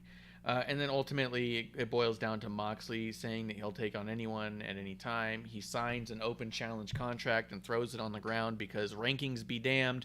We don't need a number one contender ever. And I believe this is the first time, maybe second, you guys can tell me if I'm wrong, that someone lost the title and then got their rematch. I believe every person who lost the title did not get a rematch. Yeah. Why do I feel Jericho might have? No, because Jericho's rematch for the title was 2 weeks ago against Moxley. Yeah, nobody that's even ever made lost mention of that. Immediately. Hangman never got one? Nope. No. Every single champion who's lost the title has been told to get back of the line, and they've been told they're not number one contender. There's no automatic rematches, that they don't get a shot right away. So this was their way of circumventing the rules that they've already established. This was their way of circumventing the ranking system. This was their way of getting away from doing a messy battle royal, which always sucks. Mm-hmm. And it just created another messy situation of them getting the match they want to have and not the match that they've constructed us to believe and condition us to believe in as their system. Mm-hmm. That's my only complaint about it is... A $7 million man. It's the $7 million man. It's his home. You know, come on, hello. Were you born yesterday? Are we eating brain tumors? Come on now. Now, there was a part of me in my heart of hearts that thought, oh, wouldn't it be funny if like Cole Cabana ran out there and took that and see ya. Yeah. Another the fact that no one came out. Like Ace came out, right? But after a few minutes, the fact that the world champion is thrown down an open contract and in kayfabe, not a single person in the entire locker room wants a chance at the title. They all said, fuck it. When you have a ranking system where you have somebody who's not in the top 10 sitting in the back. Kip could have ran out. Kip's front row. Yeah. Kip's front row with a box on his head saying that I'm underrated and undervalued. You're going to tell me that you don't think that you should just grab it? You know what I mean? Like, it undermined so much, I felt like. As soon as he dropped it, I was all like, where the fuck is it? This should look like the 24/7 title right now. There should be 30 guys running out there trying to get into the middle of that ring. But no one wanted it. They know better. Tony will blackball you. Come on now. That's true, too. You'll have the fate of Sonny Kiss or Joey Janela. Or Bobby Fish. Or Bobby Fish. Let's go there. Why am I not surprised about the news with Bobby Fish? Why am I not surprised? Yeah. You know, and I'm sure Kyle's going to be pretty much following too. because the only person that he really truly wanted was fucking Britt's old fucking man. Yep. Didn't I say that on episode 1? I think I did. Yep. Might have said that. Yep. But it's okay. got who And everyone's you like, oh, well, Bobby Fish is injured. No, Bobby Fish is wrestling other places. High to fun. Yeah, I think he's been he wrestling. went there the last one. And on Bobby Fish's own podcast, he was complaining about not getting very many matches. The other thing to further your point is that O'Reilly and Fish did not get very long contracts, but Cole had to sign like a fucking 6 or 7 year contract. Yeah. Like, he was like, I want you down for the decade, which, by the way, from what I've heard from other legend wrestlers and such, you don't want long contracts. Long contracts are bad for you, especially if you are a high tier talent. That you need shorter contracts because you get more leverage as a talent to get more money in the following years. The reason that Brett signed the 10-year or 15-year with WWE when he did was not because he thought it was best for him business-wise necessarily, but it was a sign of loyalty to Vince, saying, I'm not going anywhere and I trust that you'll take care of me and I'll take care of you back. That there was like a belief there, right? That although I'm signing this crazy contract for this crazy long period of time, we're in this for the long haul, right? Making people sign such a young company and such long contracts prevents them from being able to renegotiate their values, which is exactly why MJF's not on TV anymore. Oh, yeah. Yeah. Should we go there? Yeah. And also, too, you know, his old lady probably was, you know, Tony, but, you know, allegedly, I don't know. Let me catch up on the chat real quick. Splinter Fox does think that Mox could still kill bitch Punk after he faced Nick. He says, Splinter Fox says he fucking hates Chicago so much now. I can only hope that Colt figure releases before AEW is dead. Yeah, they haven't even started a mold for Colt. No, I don't understand the Jazzwares dude. I'm like, who's fucking telling you? Okay. Oh, I don't know if any of y'all saw this week, but Marsh had sent me a Joey Janela tweet that was hilarious because it was a Jungle Boy figure, and it was on clearance at Walmart, and it said AEW Joey Janela on the price tag. But what's also funny, because then I remembered this, and I actually only remembered this yesterday, so I was saving it for today, was Joey actually was on the list to be, I think it was in Unrivaled 3 or 4. He was supposed to have a figure, but magically didn't happen because it was on all the order lists for retail. And funny because, you know, obviously there's some blackballing, and then I had posted something, and immediately Janela posted a gift to me because I had said something about Cabana, and then I don't think I DM'd and said, but you knew that now. I'm like, oh shit, I knew that. Yeah, but it was very interesting because I think if there is an NDA, it's slowly expiring. And I want to get some answers, and I think I might, which is exciting. But when I saw that, and I'm like, damn, people are politicking to get a figure or have people not have a figure. It's a fucking action figure. Well, and everyone thinks they deserve one before the next guy, right? As opposed to politicking Cody out of his 15th figure, you try to politic somebody else out of their first. You know what I mean? Yeah. Like, it'd be one thing to say, hey, can we do the 5th or 6th Cody, the next one, and just squeeze in this guy on this one? Can we cool it with the Young Bucks and maybe do, I don't know, the Acclaimed, you know? And I swear, when they finally get a figure, if they don't have a scissor hand on each one, then I don't want it. Yeah, that's true. Because I want to pose them doing it, you know, the beatbox. You want to pose them scissoring. I get it. I want to pose them scissoring, you know, with the beatbox and everything. But yeah, that's kind of sad. That's really kind of sad. Yeah, and you know what? He got politicked out of it. Yeah, and you know, but if you really want a Colt Cabana figure, there's a really horrible one that really doesn't look like him. The Ring of Honor one. the Action Superstars one. Yeah. Yeah. I've seen it. Or you can get one of the micro ballers. This is the old school one on my desk. Or actually, I don't know where I put him. I have two of them, but also in a pro wrestling crate, they made a really cool little Colt Cabana doll. Little stuffed plush. Little plushie. Yeah. Let's see. Spinnerbox does say MJF should have ran out there and signed the damn contract. Dude, anyone should have. Anyone should have. I was waiting for that too.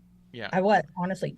Cabana, MJF. I was waiting for those. I think that as much as everyone wants to say that the MJF thing is all, quote, a work, I think there's a lot of reality there that people are not willing to accept because it's wrestling and they want to believe that Tony Khan is smarter than the average Mark. I don't think he is. Nope. I think that there's a lot of reality there that he was unable to control. And I think that's why there's a whole lot of people going like, oh, that's crazy. That would have been such a good spot for MJF. It would have. But I don't think he's actually available. Like, there's actually things that are issues there.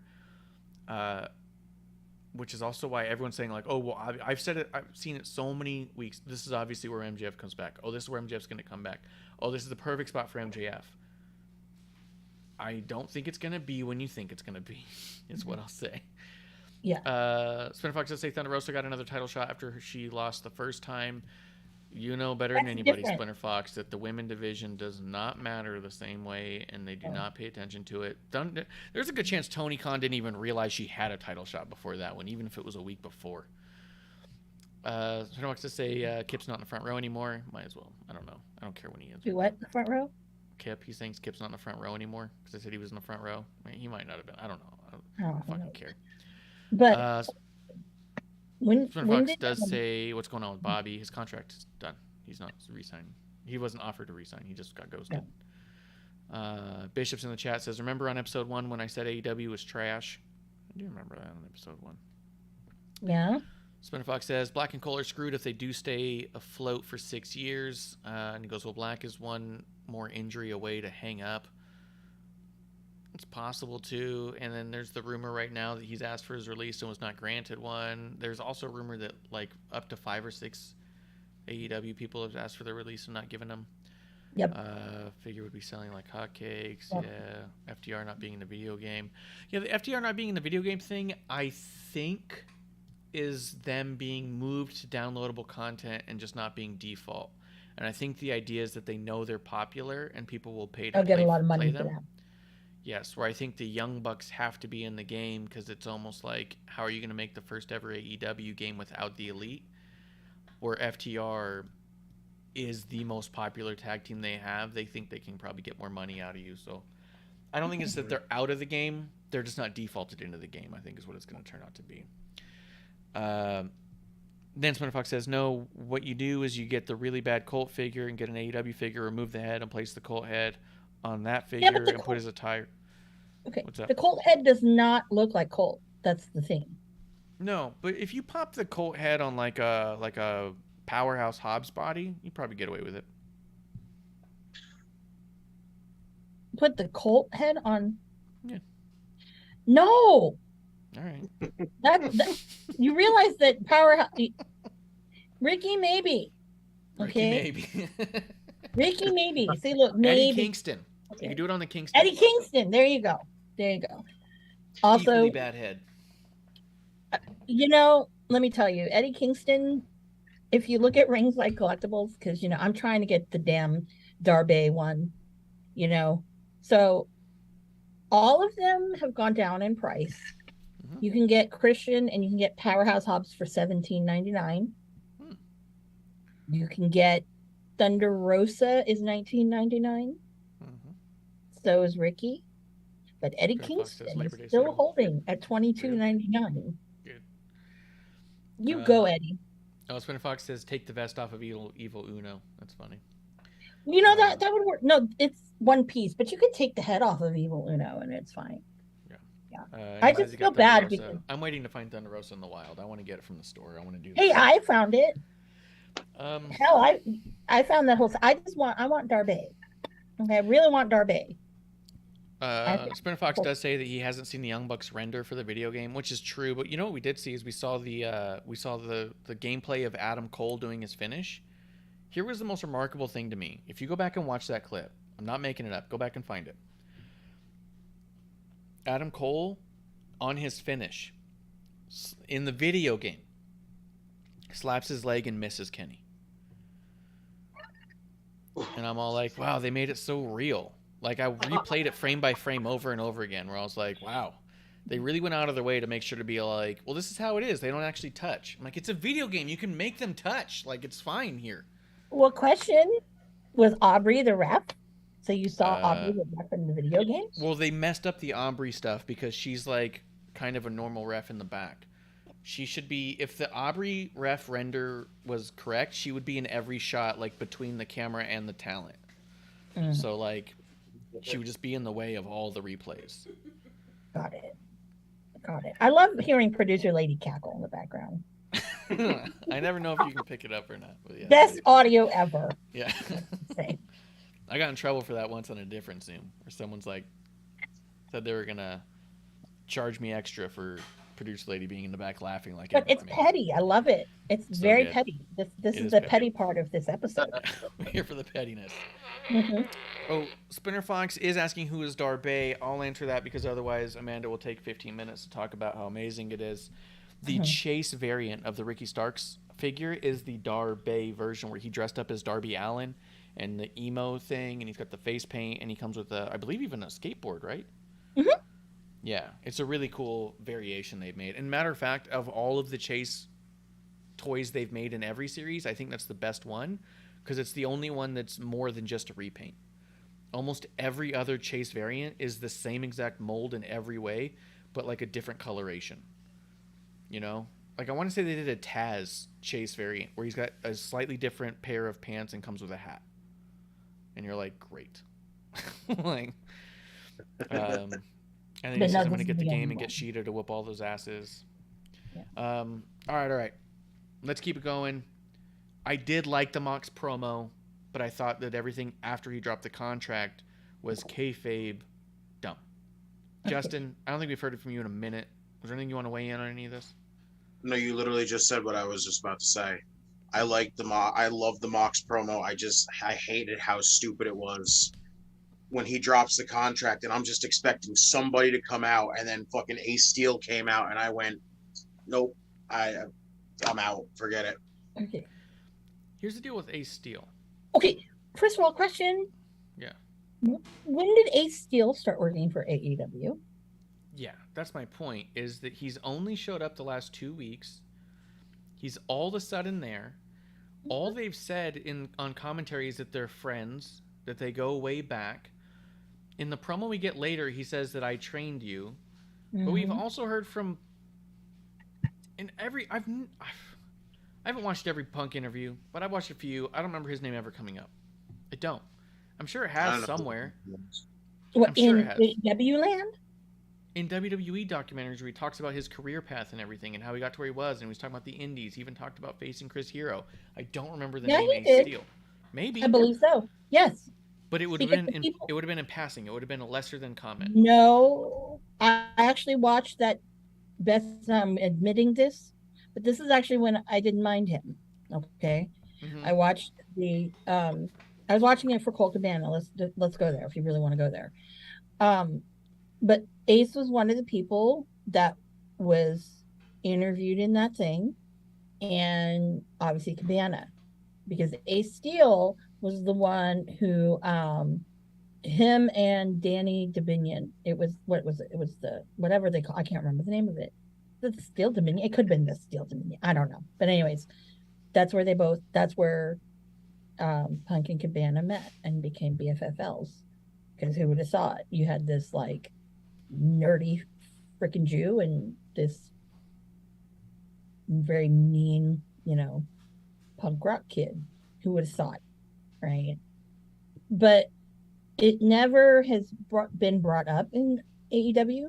Most people, notably, if you know anything, if you go back and watch Cena and Punk, the Money in the Bank, the infamous one, yeah, the two that are in the front row, Banna and Ace Steel.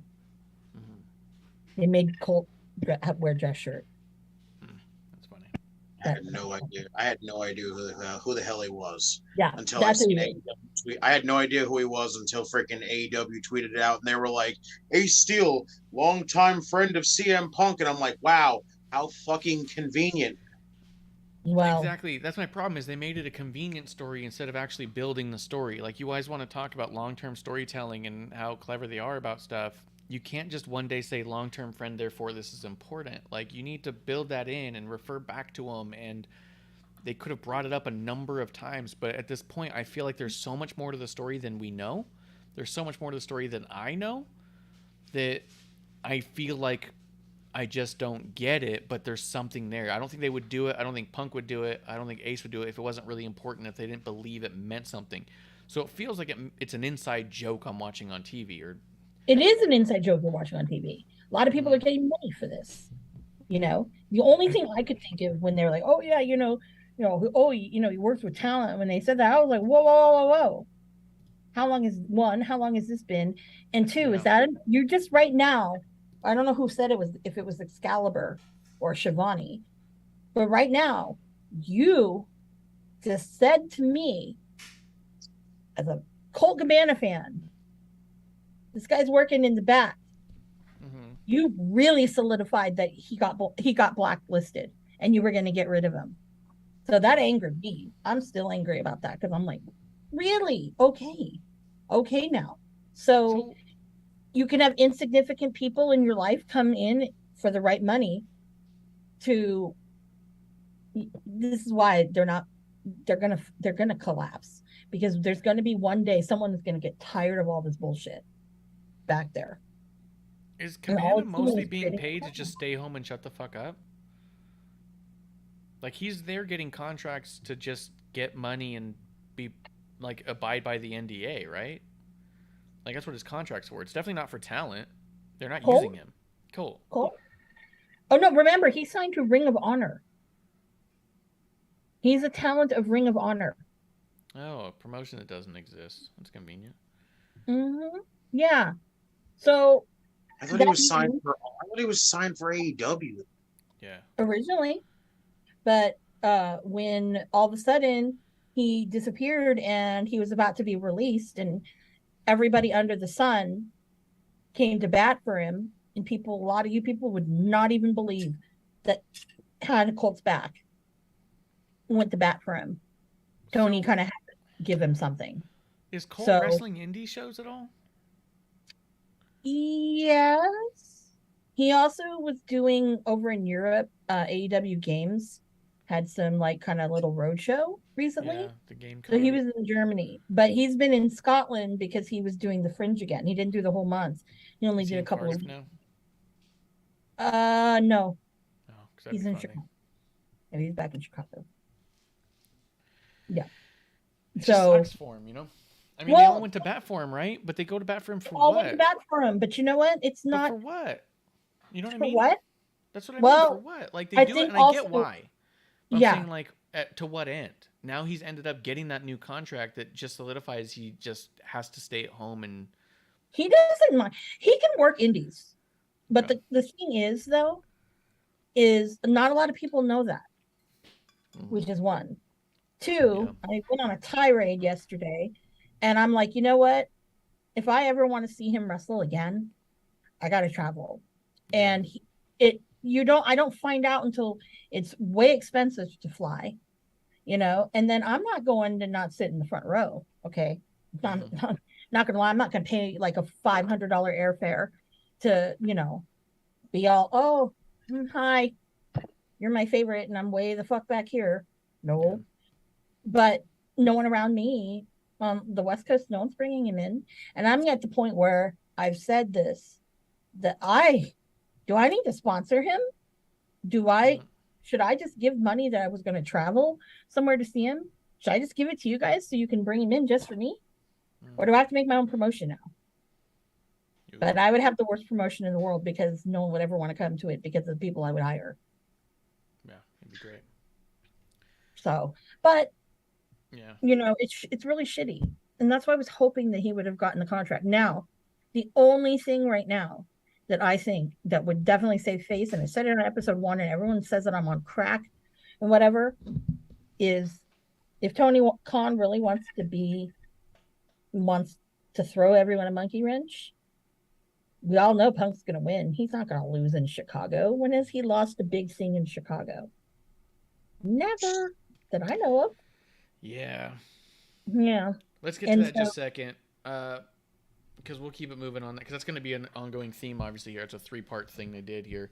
But right after that stuff was Bryan Danielson versus Jake Hager with Jericho on commentary. Needless to say, I paid 0 attention to it, but I hear that Danielson won. Justin, what do you think of this segment?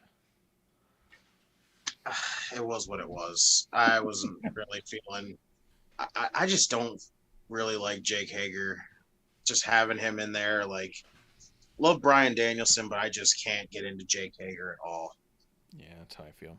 That's why I was kind of like out of it. It was also because what they've been doing with Danielson lately has been like, feels like he's having fun, but it doesn't feel like what he's doing matters, which is, I mean, it's a coin toss, right? Like, if he's having fun, that's good, but you also want to care, and they're just keeping him away from stuff I care about. I still like the Garcia stuff, though. I still like that, but it's like... Did you? Talk about that a little bit. Like, the fact that he came out and, you know, prevented Chris Jericho from jumping Danielson, and I was like, well, that's kind of cool. Like, it's still, like, again, it's getting me to like Daniel Garcia, but it's like, I just don't want to see anything that has to do with Chris Jericho anymore. I'm just over Jericho. Yeah. I heard it described that Daniel Garcia is being pulled between his favorite wrestler, his inspiration, and his mentor. And I wish that they did a better job of really making that verbiage known, because they really have been playing up the childish aspect of, do I want to be called a sports entertainer or do I want to be called a wrestler? It's like such a childish, weird little, oh no. Where if he was if they did a better job of telling the story that he's torn between his idol and his mentor, that is so much more compelling to me than someone who's torn between being a sports entertainer or a wrestler. I'm like, that's internet wrestling bullshit. That's branding malarkey. That doesn't mean anything. It's childish tweeting. It's you not knowing what words mean. Who's the head of creative? Yeah. The head of creative is the problem. But I wish that guys like JR know. He knows. He's been doing this long enough. He can say whatever the fuck he wants, and he does. And that's why I like him.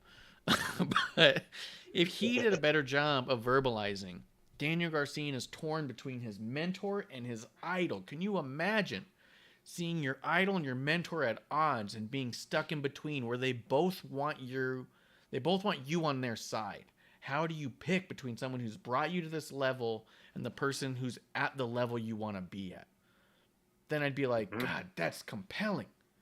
Holy shit. So I totally get why a guy like Justin sees that already, because he's smarter than me, and goes, oh, this is a good story being told in a weird way. Where guys like me go, I don't get it. And then you'll squeeze the fart gun because you don't get it. I go, what? Go, what? But hold on, what? Oh! Yeah, that's me watching wrestling. And then you get me, who I'm beyond smart of it, like, okay, do you know what the fuck you're doing? Yes. John Con, this is stupid. Quit trying to be WWE 2.0, okay? Be your own thing. Because that's what we were sold on when this was going to happen. And that certainly is not what we're getting. Yeah. Yeah. I also can't get over... over... me to change my opinion, put me on your payroll. I can't get over how funny it is to me that Jericho's really hung his hat on this thing so heavily that he doesn't realize he's the only one in the business right now still calling himself a sports entertainer. WWE took a pivot when Triple H took over. They're calling themselves wrestlers again. They did a tweet today that said wrestling. Yep. I don't know why. Yep. But they did it. Drew McIntyre cut that promo. We're wrestlers in a wrestling ring. Let's have a wrestling match. Mm-hmm. I don't care if you call yourself a sports entertainer, a prize fighter, or a wrestler. I want you. What's a sports entertainment ring? Sports entertainment ring? It has Yeah. LEDs on the side. Okay. Is it like the old Impact one that was like an octagonal kind of shape? No, that's a Southern ring. Okay. Sports entertainment ring has LEDs on it, and they do special effects. Like fire comes out of the posts. Oh, and like exploding barbed wire is actually like sprinklers. No, that's pro wrestling. Pro wrestling isn't sports entertainment, so they can't have good effects. Oh, That's why they have sparklers. Got it. Okay. I mean, I still say they're the same fucking thing. They are the same They're thing. Yeah. That's my point. Is it sounds like people who don't understand words and are literally undermining the intelligence of their audience, who says the reason they watch is because it doesn't insult their intelligence, and I go, they're actively doing it now. Mm-hmm. And it's crazy. I think I lose brain cells sometimes. Yeah. Spinner Fox in the chat says, I just hope Garcia don't do a double turn and stay with Jericho at the pay-per-view. Yeah, I'm all for people getting away from Jericho. But he's going to. Come on. Yeah, maybe. You Spinner have Fox to attach says, yourself to somebody in order to keep yourself on TV. that's true. AEW is like WCW. All the big boys are getting paid and don't give a fuck. Yeah, I can see that. And it says Tony has too many projects: football, NFL, AEW. There was something else he just started doing too. Well, for one, Ring of Honor, but for two, Well, he's also doing. Remember, you forgot his footy team. no, that's what he said: football and NFL. Sorry. Yeah, European kickball. There was one other thing. I forget what it was, but there's one thing. He says the toy ring has springs on it and breaks in half. Dude, Splinter Fox, I got that new gen ring. The Mattel Creations backing one. It's fucking huge, dude. You build the ring with little pallets of wood, and it's got all little posts on the bottom. You'd love it, Splinter Fox. Came with Diesel and Doink. Fuck yeah. If you want to see a great unboxing, go to Not Sam Wrestling on YouTube. He did a great unboxing of it. He says I should sell it. I kind of want to sell the Diesel and Doink, but I'm not sure. But yeah. So that happened. Hager and Danielson, and like we said, people. It reminds me of how much I hate Jericho on commentary. Yes, he was garbage out there. Okay, so then the Wingman segment happened. Justin, what do you think of the Wingman segment? You have a bunch of people who are not signed by AEW coming out and saying that they're not getting enough TV time on Wednesdays. And I thought it was very peculiar for you two people who don't have AEW contracts to come out and say that on TV when you have contracted people in the back who are not on TV. Did nothing for me. I was just happy to see W. Morrissey. Well, and then that's the other part of it, right? So then W. Morrissey comes out to defend the honor of AEW, who's also, as of that moment, not signed by AEW. So they're complaining they're not on TV on AEW, and then a non-AEW guy comes out and do something about it. Unless he I is. didn't get it. Go ahead. And we just don't know it because I don't know what's going on with his status with Impact. Because again, I'm like you, I don't know fucking contracts for shit. But it's like I don't know. Maybe he is with AEW now because that was like the only thing I got was him coming out there was that he's not with Impact anymore. But that can't be the question. We can't say unless he is. We have to know that he is. He has to be established as is. That should have been a Page spot. Hangman Page should have come out and said, no, you guys don't get to come over and run over on this TV when guys like me are sitting in the back waiting. You know what I mean? You don't get to do that. But to have a guy like Morrissey come out, it's kind of like, what the fuck is going on? Like, you know what I mean? He maybe just wanted to debut him like as a signee, but not tell you that he's signed. I don't know what the hell it was. It was just something for him. It didn't mean anything because really all it was Morrissey ending up with freaking Stokely, and it's like, yeah, that's cool. Go ahead. It's cool and all because I liked Stokely, and I'm like interested to see what he's doing with all these freaking like accusations he's getting. But it's like, what the fuck is W. Morrissey gonna do in AEW? Absolutely fucking nothing, which is bullshit. Well, Impact did him so much better. Well, and AEW is gonna tank him, and it's gonna be bullshit. It's not that they're tanking him. They're probably giving him good money. and he probably, everyone wants money. Everyone wants to get paid. And of Yeah, course, and he'll be on a because milk carton like fucking Brian Cage was. We'll be wondering that's where a, the fuck W. Morrissey is next. well, Brian Cage is getting paid. Just like Cole. They're getting paid. Which is sad. Yeah. And then the fucking Briscoes, they're all getting paid. And you know, and that's the thing is, it's like Tony's just like, I'd rather have, like, hell. I swear to God, it almost sometimes feels like if who's someone really random, if I don't know, some like random, I'm trying to think of somebody who would be a good example of this. Some random like jobber person who I don't know, we saw a lot, was around and whatnot, and you know, all of a sudden was like, oh, had some kind of notoriety in WWE. Of course, Tony Khan's gonna sign him because he has those 3 letters that come with his name. You know, and that's stupid when you have a lot of people who are talented and, you know, are on your roster that we don't see anymore. So am I supposed to believe that someone like, I don't know, Sean Dean is happy just being a dude in the back? Oh, hell no. A desk job? No. You know, just shit like that.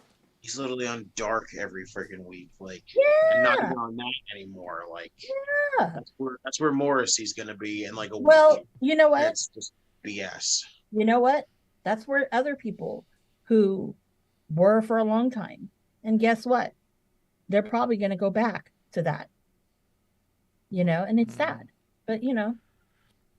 Sprinter Fox says that there's still not been confirmed too. There's no tweet or nothing. So, yeah, like you said, he may have.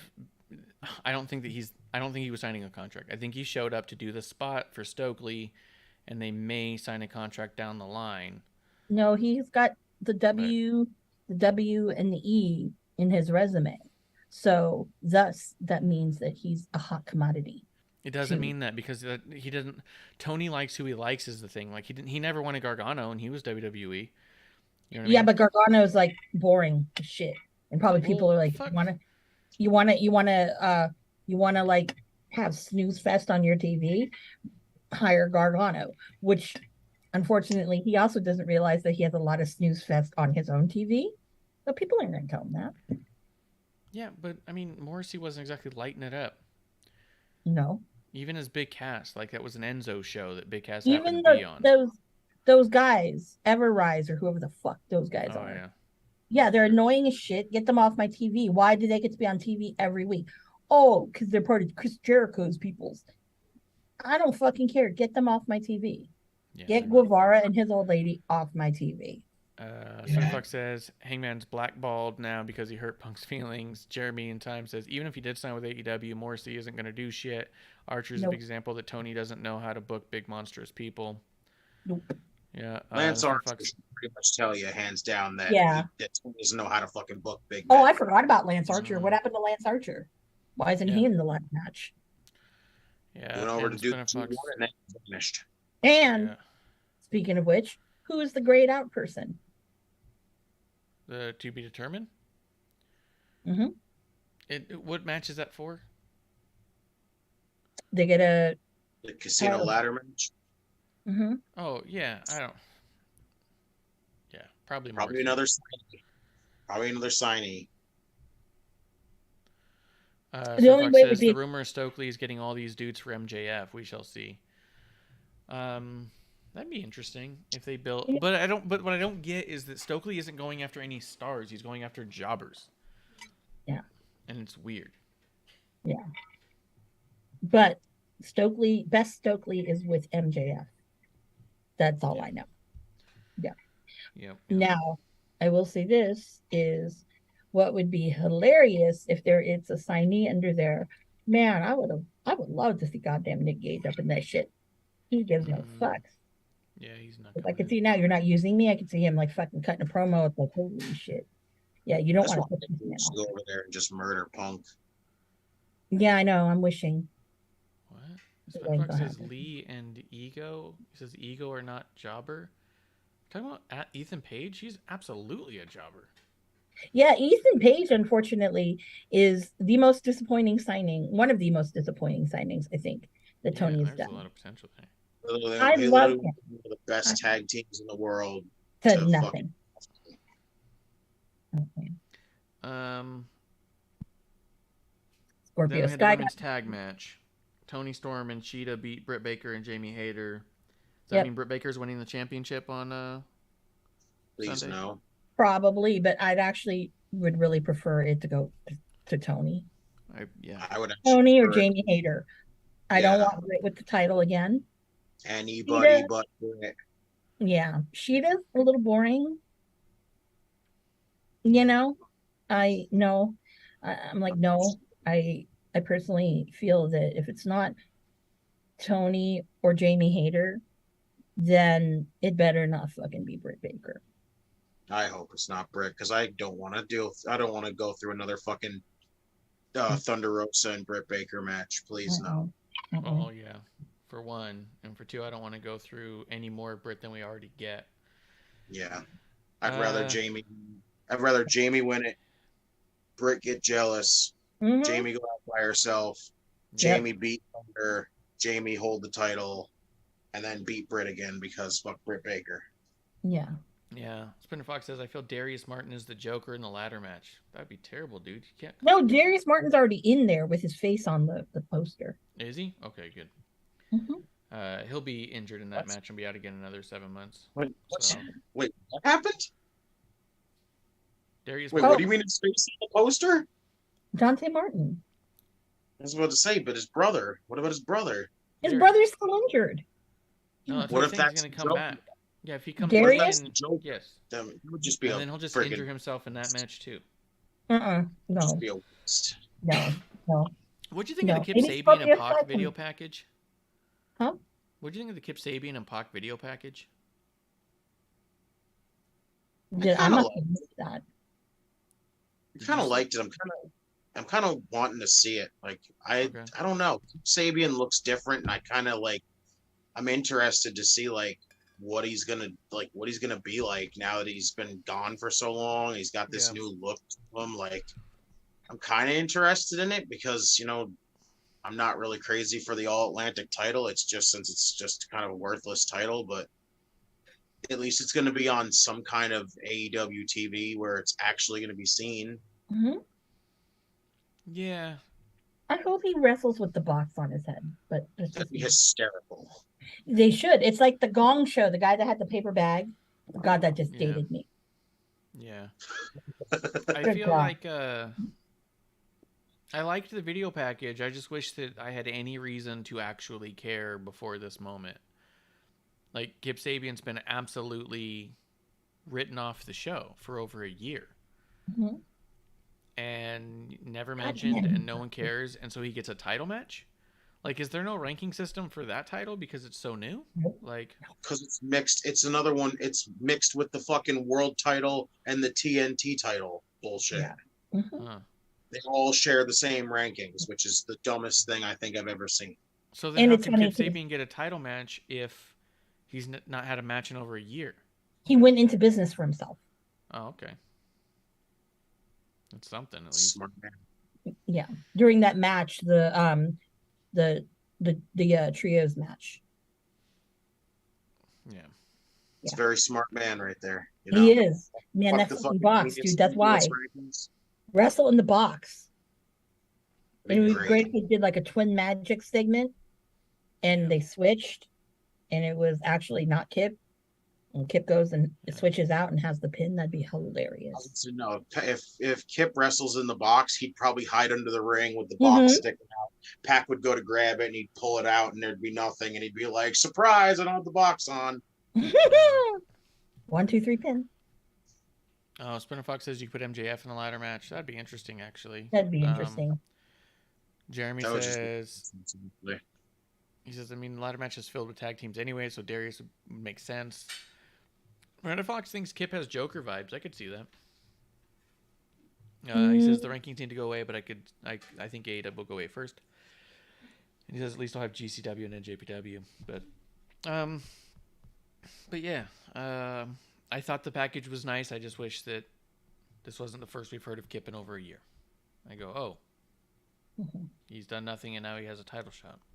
Yeah. CM Punk comes out, cuts a promo where he overacts, tries real hard.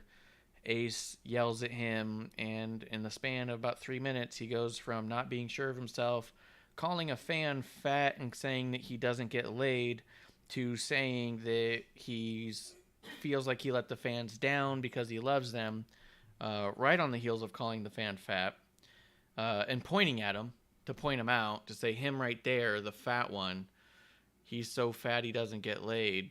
And then he says, "I'm sorry, I let the fans down." The same ones he's pointing at, by the way. Did he say he This let his also, dog down? yeah, he said he couldn't walk his dog, so he cried. You know what? Big fucking deal, Phil. Wow. Yeah, he Wow. couldn't walk the dog. You There's know no who reason you he couldn't really walk let the dog. down? You really want to know who you let down, motherfucker? We all know who you let down. Yeah. Do you need me to tell you? Do you need me to go up there and tell you? Because I'll tell you, motherfucker. You think you got heckled in Chicago? Oh, wait, just ask fucking Ocean Spray, who's the worst person to fucking heckle them. Guess what, dude? I ain't fucking afraid of you. I'd even hop over the wall. Like, Yeah. Atlas Security, you need to stand back, dude. I need to say what I gotta say. And then you Also, this also on the heels of the suspension of Eddie Kingston that got widely publicized because Sammy called him fat. It hurt his feelings. He tried to pie face Sammy, and then he's suspended. And then immediately after this comes out, CM Punk goes out there and says, "By the way, this fan is fat." Like Like, hypocritical to the fucking T. like what the fuck was all that, dude? It was so crazy to me. I'm watching it like, oh, he's trying to get booed. And then I go, wait, no, he's trying to say we are Chicago, and he goes into the fan like fuck that guy, dude. But then Ace Steel goes over and screams at him, slaps him around, and then he goes, I'm fired up now. You've turned me all around. This was 4 weeks of story crammed into fucking 3 minutes. And this was all over the place. And it didn't make me want to see the match anymore. It made me want to see him less. This was so overwritten. I hated this so much. yes, Spitter and Fox people says, say, that right there, him telling off a fan shows he is a two-faced bitch. Can't argue that. duh. Duh. Yeah. He yelled at the guy because he was chanting Colt Cabana, which I I thought was bet like you. Was Really? it? Wait, that's what it was. That's why the guy that he I called need- fat and everything was because the guy was chanting Colt Cabana. oh, Wow, that is okay. not a surprise. Oh my God. Okay. Attention, people. I need to find this man. Can somebody find me the man that got fat shamed by Phil Brooks? I want to know this man's name. I want to hear his story. And I want to shout it from the rooftops, because you know what? If there's any one person that should be feared, and that guy knows it, fucking Phil Brooks, you know it. Oh, my fucking black heart just fucking melted because I didn't know that. Yeah, it was. That was why I was like, I hope Amanda knows about this. I didn't know that. Oh Yeah. my God. Okay. Mm-hmm.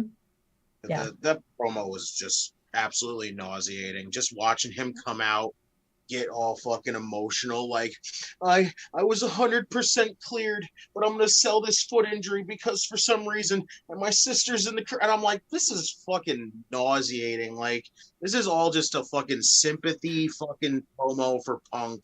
Didn't give a shit what he was saying. Ace coming out, and then it was just like, oh, and now we're gonna turn this into a cheap pop fucking segment, right? Yep, and that's what we got. And I was just like, this is fucking a joke. Yeah. Spinner Fox says Punk is the cancer that is killing AEW. He's one of them. Episode 1. Bishop says I before the thought it- CM Punk promo, Eddie had a match announced, which is true. Eddie Kingston's getting Ishii at the pay-per-view. And Yes. he said, and Sammy's doing what at the pay-per-view, so F the dirt sheets. Yeah. Those aren't as connected as you think. The thing is like Tony said on a media call today that he wanted to put Eddie and Sammy in the ring together, but they don't want to wrestle. So also, But yet they supposedly made up. they made up and shook hands because they're supposed to do that to fake it, right? But at the end of the day, they don't want to work together. Although Tony wants them to, they won't. The reason you give Eddie the match and not Sammy is because the crowd and your internet wrestling community is behind Eddie on this one, not Sammy. So Eddie got suspended. You have to reward him with a match. Sammy's not suspended, but he's also not in trouble. He just doesn't get the match. Well, that's probably his punishment. He's going to get the shit kicked out by Ishii. So, well, I don't think he's getting that. But Bishop says, but if Eddie is suspended, why does he have the match and Sammy doesn't? Eddie's not suspended anymore. 2 weeks prior to the information coming out, Eddie had been suspended. If you go back and watch the shows, he wasn't on for several weeks, and people were digging in to find out why that was, and that's when they found out the skirmish, more or less. So the suspension was over by the time we found out about it. That whole thing just disappointed me, to all hell. When I read that Eddie apologized to him, I'm like, this is the guy that we're supposed to come off as.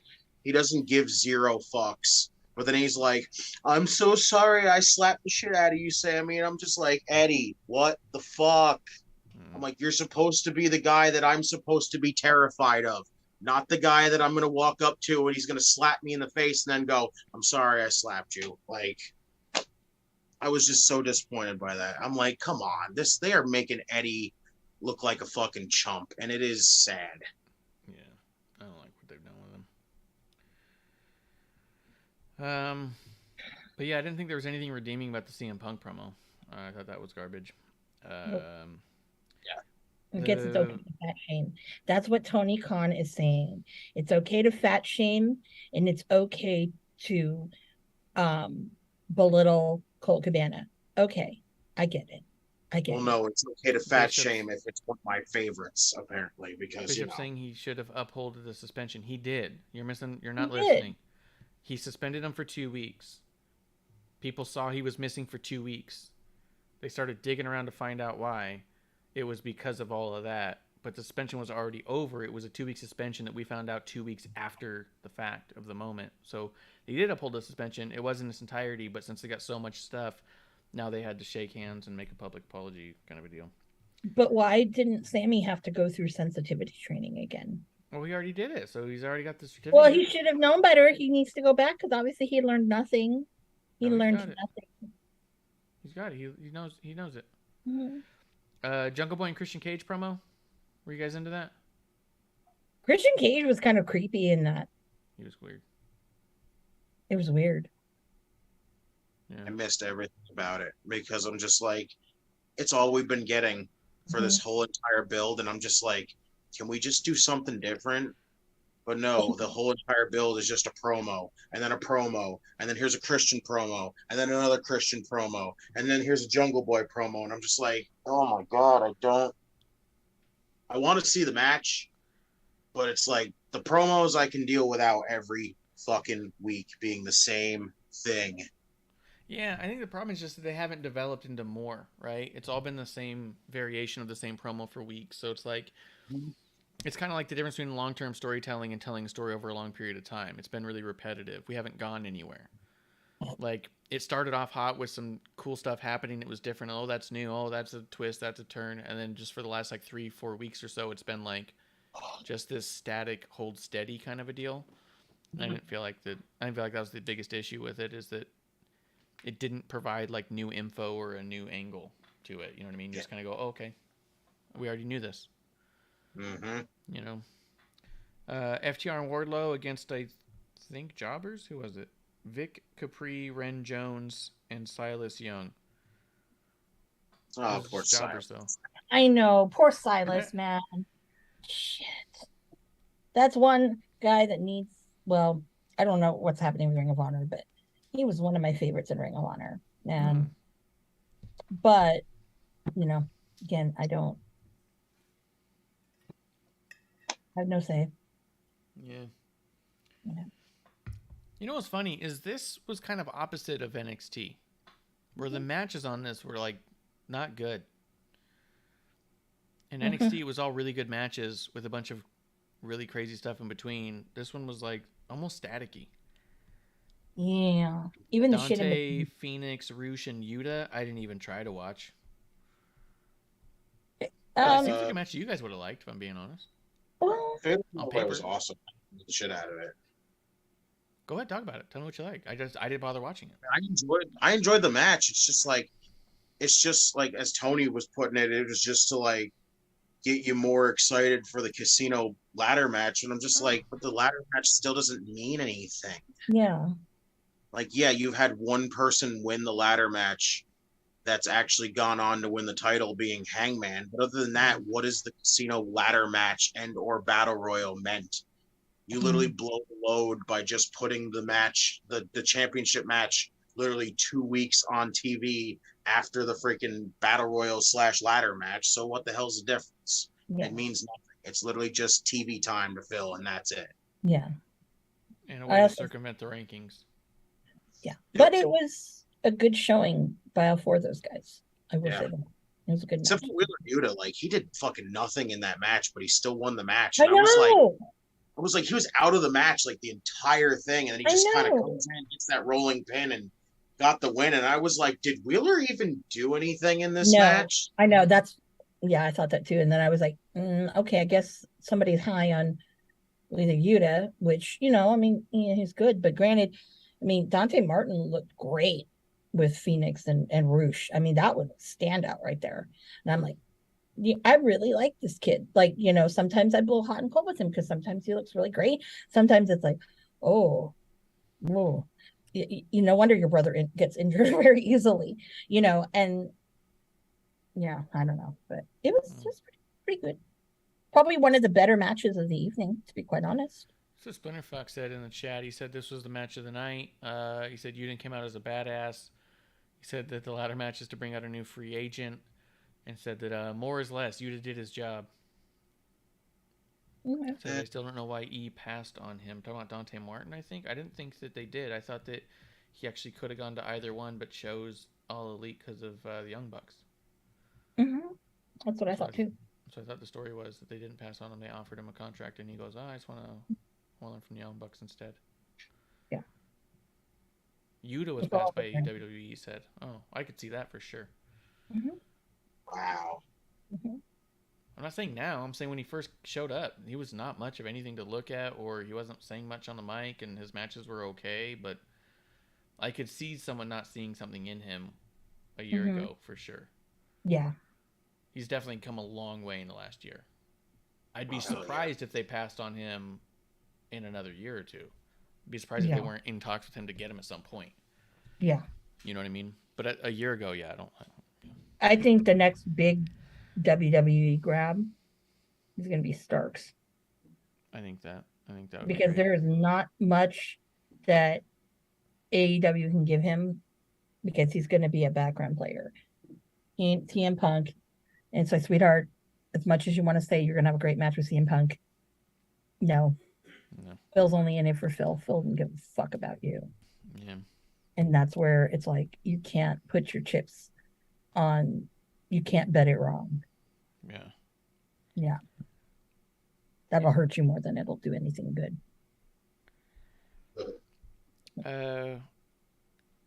They ended the show on a trios championship tournament match. Ospreay and Aussie Open against Young Bucks and Omega. Okay. I like Aussie Open, I'll say that. Justin Roberts was taking a bunch of jabs at Ospreay. No, that wasn't Justin Roberts. That was Kenny Omega via Justin Roberts. Yes. Because Kenny Omega is petty as fuck. That was very petty. He is. Because, so the other thing is Ospreay at the end of the match, because he lost, was sitting on the ramp like John Cena did when he lost to The Rock and stuff. And he was trying to be dramatic, and I get that. And he also tweeted a thing like, a really snarky ass tweet about how thanking Tony Khan for having a mind of his own and bringing him in despite Kenny not wanting him there. Nobody wants you there, buddy. I don't want you there. Yeah. And part of me thinks that there's well, something why are you raising your hand, Justin? Why, you want him there? I love Ospreay, though. I know you don't like him, but it's like, I've always been a fan of Ospreay. I'm just like... Why? The guy is fantastic. I can't not... it's so hard to hate the guy. Like, oh, it's very easy to hate him. I watch him wrestle and I just go, oh my God, I put him as fucking possibly one of the best wrestlers today because I watch him and I just fucking love Ospreay. Like the guy is great. And I love the faction. I love United Empire just as a whole. I love everybody in that faction. And it's like even with this whole match, I enjoyed the fuck out of this match. Like I do think the Death Triangle match with United Empire was way better than this. But it's like, but Kenny looked better than he did. Like his first match back, he looked like ass, and then he came back in here and he looked actually better than that. Like the Bucks were tolerable to watch, and it was just like you didn't get a lot of like you got a lot of like as much as possible of Kenny and Ospreay, and it still left more on the table to want to see more between the two of them. Like I cannot wait to watch a one-on-one again between those two. I've personally never enjoyed an Ospreay match I've seen. But I mean, like, I kind of get it because he's like, he does really gymnastic-y stuff and really dancey stuff. It's super choreographed, which is kind of nice and impressive in its own way. And I've been to Cirque du Soleil a number of times and really enjoyed it. But I don't get the same competitive feeling with him that I get with most other wrestlers. Like, I get the impression that this is a literal dance, not the way that people talk about, like, when you see really good basketball playing, it's like watching dance because you almost think it's choreographed, you know? This is one of those where it comes off like literally you're watching a dance competition. Like, there's no doubt in your mind that these people aren't working together in some way. And I feel like there's no connection. For somebody who wrestles in Japan a lot, he doesn't have any kind of reasonable strong style to him. Like, he makes no connections or any attempt to be hitting hard, you know? Which is fine, but it's just surprising because I thought Japan was pretty adamant about if you weren't going to do that, they were going to eat you up. You know what I mean? Ospreay's in that category for me, like Gargano is. I know you guys don't like Gargano, but it's I'd like rather watch Gargano a billion times. I absolutely put Gargano and Ospreay in the same category. Absolutely. I love Gargano. I love Will Ospreay. Like, I enjoy the guy. I know Amanda. Like, my first thing that I said when this match happened was, "Who the hell's Amanda root for in this situation here?" Because you're not crazy for Kenny. I know that. Like, he's okay. Kenny's okay. I mean, it's not that I'm not crazy about Kenny. I mean, he's okay. I mean, lately, Kenny as of late, I'm like, rough. No, this is not the same Kenny Omega. No. Winter Fox says that the current Ospreay is better than Daredevil Ospreay, and says Ospreay slowing it down and doing crazy shit once in a while could reverse almost anything. Some of his reversals are really like nice. Like, he did that one reversal that they were replaying that he turned into like a power bomb, where he was kind of going up for, I forget what they were trying to call the driver, but it, like, the idea that you could tell what Omega was trying to do there, I think, is a little silly because he didn't do much but like hold out one arm. And he kind of like rolled around, flipped over, and ended up on the guy's back and over. And I thought that was really neat, the concept of it, but nothing about it looked natural. It's like the opposite of what I say about Ricochet. He has a way of moving his body and getting to a place and position that didn't feel like he was trying to get in that position. Ospreay feels like they've super choreographed this to, and then you flip me this way, I land this way, and now we're here. Ta-da. You know, like, I just, when it comes to like suspension of disbelief, nothing Ospreay does allows me to do that. It's kind of like, I forget who was saying it with Bishop, but I can't buy what you're not selling was one of their things. It might have been like the Brainbuster Boys or Chat Grappa Pops. But like, that's the idea. I don't feel like Ospreay is selling anything, and that goes even more so than sells anything. Oh my God. Beyond the idea of no selling a hit, he's not selling his action either. He's not trying to be believable. It's swing dance, which is really cool and impressive. Which I can do. Which producer lady swing dances, and it's very cool and impressive. But I don't think they're fighting when they're doing it, and I'm not in a moment of thinking this is competition. I'm in a moment of thinking, like, should I be holding up numbers, or should I be cheering for someone to win a fight? Like, well, apparently people want you to hold up numbers because, oh, he's had so many 5s from Meltzer. Who gives a fuck? Uncle Dave doesn't know shit. About that nonsense. That's some Meltzer bullshit. go fuck himself with that bullshit. Exactly. I looked at Meltzer's scale, like star ratings, the same way I always looked at like movie critics, where if they were really going on about something, it might make me go take a look at it, but it didn't make me go say that this was going to be good necessarily. And then certain movie critics would get to a point where I knew that I disagreed with everything they said. So if this person gave a movie a thumbs up, I'd be like, oh, it's going to be pompous and arrogant, and it's going to be a shitty, overwrought movie. Versus some people would give movies like thumbs down, and you're like, oh, this is probably going to be a really fun and entertaining movie. You know what I mean? Like, Meltzer's the same way. He's just another critic. He might as well be on Yelp. You know what I mean? Like, he likes what he likes, and he doesn't like what he doesn't. And for people to like hang their hat on, well, Meltzer likes it. Okay. I don't care. I might watch it. I'm glad I never give a shit about what Meltzer says. Yeah. It's made me look up matches I wouldn't have looked up otherwise, but it didn't make me like a match or dislike a match or say that it was good or bad because he said it.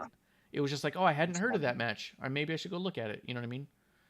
Yeah, like if I enjoyed a freaking match and that's about where I leave it. If I enjoy the match, I enjoy the match. I don't need Meltzer telling me that you should like the match if I didn't fucking like the match. Like it's just like just because he puts it up with this, like, and everybody else hangs on every word he says, like.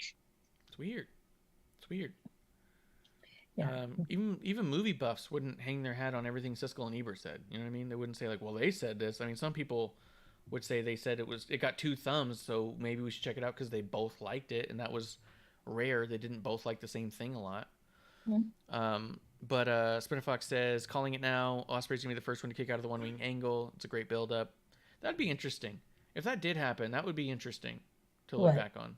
If Ospreay becomes the first person to kick out of the 1-winged angel. It'd be interesting. It wouldn't surprise you? And Sir Fox says, cheers to y'all. It's been real fun. After AEW falls, I hope we put a spotlight on JPW. Please, oh please. Depends on who they got booking. If they got Ospreay over there, I'm not watching it. But I'm glad that Justin is. I'm glad Justin's having a good old time with it. Now with them out, Justin, do you think the Elite take the whole thing, or do you think Hangman and the Dark Order are going to take it? I feel like I want Dark Order to take it because, again, I want Dark Order to at least get something. Yes, they are literally falling apart at the seams every time we turn around, but give them something before you completely get rid of it. Give them something. Like just to be a different outcome, because I'm pretty sure at this point everybody expects it's just going to end up on Kenny and the Bucks because, of course, Kenny and the Bucks have to be the first people to hold a fucking championship, which is nonsense. They can't do that to Hangman twice. That would be so BS. Like, I would rather it be the Dark Order just to be something different and just to give them something for now. Like, just, I think that them being the head of the, like, trios division is actually a pretty solid way to start it off. Like, yeah. And I like how they are rotating people through it. Yes. Yeah. I actually didn't really like how they got to it being Hangman. I didn't like that either. I wish they actually had Grayson. I wish they actually had like Evil Uno wrestle. Yeah. And then took him out. So then way it could have been like everybody got a chance to wrestle in the Dark Order. And I'd have been like, well, that's not as bad. Yeah. Would it be cool if the Dark Order won and they did like a Freebirds rule, where because they have more than 3, they could rotate who the 3 are in any given match? They're probably going to do that because, if I'm not mistaken, in New Japan with the Never trios, and it was on the Elite or Bullet Club, wasn't it like flopped around between like Hangman and Marty and Cody and somebody else? Or am I mistaken? I don't think so, because even nowadays they don't do that. I swear they did that when they had it. I was going to say they don't even do that now. Like, I don't even know who the Never Openweight tag champions are nowadays. Is it still fucking House of Torture? I don't know. I don't remember. It's been a while. Last time I knew it was Evil Show and freaking Yujiro, but I Maybe don't really. It still is. It's not anymore. Maybe it's still, I don't know. Yeah. Yeah. Spinner Fox says, Hangman, why the fuck's Hangman there? Dumb storyline. You want to bring them back together. Now they're going to face each other.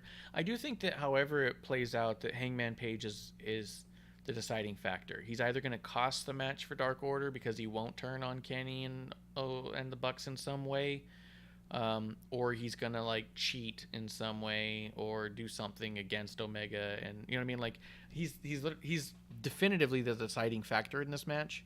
And part of me thinks that he's going back with the Elite, and he's going to cost the Dark Order the match. Not by turning on the Dark Order necessarily, but by not pulling the trigger on like an Omega or something, or not getting in the way or stopping Omega and the Bucks from cheating. You know what I mean? I think it'd be one of those type of deals. Maybe. So I think if you wanted to go with that route, you should have just went with Hangman being the Bucks partner. It would have just been a way better story told in the end. When the Dark Order ends up, if the Dark Order makes it to the finals and they're facing Hangman and the Bucks, it would have come off so much better than just going, well, we're going to end up with a final with Kenny and Hangman in the same match again.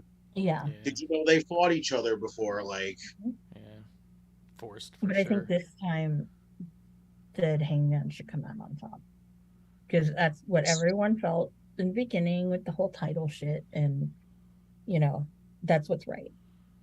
Yeah. Spinner Fox says, I bet Cole cost somebody. I don't think Cole's going to cost anybody the match, but I think that's who's coming out at the end of the show, or at the end of the match. Like, I think Undisputed Era comes out. Or wait, no, it can't be, because Fish is gone. So they can't even do it anymore. I also wonder if they're... I wonder, like, the story is that that they were supposed to feud with the Elite. That's pretty much what they were telling. But now you got one gone. Like, does this? I'm telling you, I talked about this earlier with the league. Is this the thing where it sways? Does this sway O'Reilly and Cole to go, well, fuck it, we can't tell this story, so why should we stay here? Shit. Yeah. Like, I'd rather an Undisputed Era reunion right now at this point, with them being under Triple H's like run. They were some of Triple H's favorites. He would fucking book them to the moon and back. Yeah, but remember, whatchamacallit, his old lady thinks she runs AEW. Well, let her do that then. She can run the damn place into the fucking ground. I don't care. Well, she's one of them who is. Well, so. WWE requires push-ups, and I don't know that Adam Cole's willing to do that. So bitter today. I love it. Spinner Fox says 0-10 going with Andrade would be awesome. Take the mask off, become your own. That'd be cool. Yeah, that'd be kind of cool. Kind of cool. Oh, Spinner Fox saying, I want to know who the guy was under contract that Triple H talked to. He thinks it might have been Cole. What I think is funny about that is we know for a fact from other people's interviews is that AEW has been doing contract tampering for the last 3 years. Adam Cole, Jeff Hardy, Keith Lee, Stokely. Who's the other one? Danielson? No, Danielson was open for a while. Cesaro was open for a while. Supposedly was open a while. Jericho? Supposedly the person that Triple H was talking to was Jericho. Was Jericho? Okay. Yeah, Jericho's even come out and said that they were supposedly come out and said that they were talking to him and everything. Yeah, he did say that. But I was talking about people we know that Tony Khan reached out to while they were still under contract. So that's why I thought it was so funny that he was adamant. But you're right, Jericho did say that, which I think could be twofold. I don't know that people are watching what Jericho's doing and saying we want that in WWE right now. I wouldn't be surprised to find out that WWE didn't reach out to find out when his contract was over, but leaving it at that. Hey, when can you talk? Because I wouldn't be surprised if they wanted to do something with him. But I don't see what he's doing as a viable thing that people would want. And I could also see them wanting to put him in the Hall of Fame. And that could be part of the conversation too, where we won't put you in the Hall of Fame while you're signed with AEW. So when's your contract up? Like, I wouldn't be surprised. Yeah. And he'd want to be in the Hall of Fame, so he'd wrap that shit quick, fast, and in a hurry. Maybe. I feel like Jericho wouldn't come back unless he knows he's hanging it up. Yeah. Yep. I don't know, but all I know is this: is Cruise isn't selling very well. No. Justin, with your like of Ospreay and stuff, this match, the trios match, did you think it went really well? Because the parts, because I was watching it and I felt like a lot of it was clunky and things looked like they were missing. And that big move that Ospreay did off the top, where you're supposed to pile drive the guy down, sort of like a Meltzer driving, but like a flip. He ended up with his head up some dude's ass and then fell, and then the guy pile drived him, and I was like, what? That's a callback. That's a callback to a PWG moment. That's why. Yeah, but The whole he failed thing is it. a callback to a PWG moment, and he just like, yeah, I don't know what the hell happened there. He just over rotated and put his face right in his ass, and I was just like, you know what it is? He's like 60 pounds heavier than the PWG callback. well, that was like the freaking the missed cutter when the camera freaking completely missed it, and then they cut back. It's already over, and I was like, God damn it, camera guy. Yeah. Which is also funny to me because he was trying to do a callback and then flubbed it, I'll call it. And then the fact that someone posted a video just like 6-7 months ago, maybe less, where they posted a video of Ricochet and Ospreay. And Ospreay had said, I can't even do most of these moves anymore because of all the weight he's put on. And Ricochet responded with like, I could do all of my moves and your moves still, and I'm heavier too now too. He goes, I put on. That. Oh yeah. That was the best thing ever. Yeah. Cheers to Ricochet. Like, yeah. He's go, like, oh, you put on too much weight and you can't move anymore? Because I put on a Yeah, bunch of weight that's and I a still goat move. right there. That's a goat right there. If you want to know who the goat of these ones is, that's the fucking goat. Yeah, Ricochet's The thing is, though, he's starting to be able. Ospreay's finally able to start to like hit some of the stuff, even with the put on bulk. And I'm just like I'm still seeing him do stuff that I remember him doing before he put the weight on, and I'm just like, it's even more impressive now watching him do it because he's bulked up. To me, yeah. like when I watch him do the Sasuke special, the little cartwheel into the flip, and I'm just like, he can still do that bulked up, and I'm like, that's fucking awesome. Yeah. Spirit of Fox says, I'm still confused why the Empire was in the tournament. They could not put on another trio in there unless Ospreay's AEW. He's not. They did it there because Tony likes to pop the crowd when he can. That's all. Tony likes to make my life miserable. Yeah. Let's see. Well, I mean, that was basically the show there. Did you guys see the media call stuff that Tony Khan said about Thunder Rosa? No. That's pretty cool. Tony Khan says he strongly disagrees with the criticism of Thunder Rosa versus CM Punk's promo time for their title situation. He says if we're speaking honestly, an 8-minute promo with CM Punk is going to draw more than an 8-minute Thunder Rosa promo, and that's what he books for. Tony Khan confirms... What a piece of shit. Confirms the Fightful report that AEW learned Thunder Rosa wouldn't be able to compete at AEW All Out a few hours before the promo. They didn't have the opportunity to work a larger promo in that amount of time. They had more time to prepare for the interim AEW title. The other quote here, in quotes, Tony, I give the TV time based on what I believe is going to draw the most ratings. If you want my honest opinion on an 8-minute Thunder Rosa promo versus an 8-minute CM Punk promo, then you're going to get an honest answer. I think the 8-minute CM Punk promo is probably going to do a better rating. As far as match length, I think Thunder Rosa has had some great matches as champion, and to come out and do a live 8-minute promo, I'm not sure that would have been good for the television show. To be honest, especially given where we're at with Thunder Rosa, I found out she was injured a few hours before the live segment. Yeah, he doesn't think Sounds that it's a bunch of bullshit. I'll be honest too. I don't believe for a second that he found out hours before. Nope. Hell no.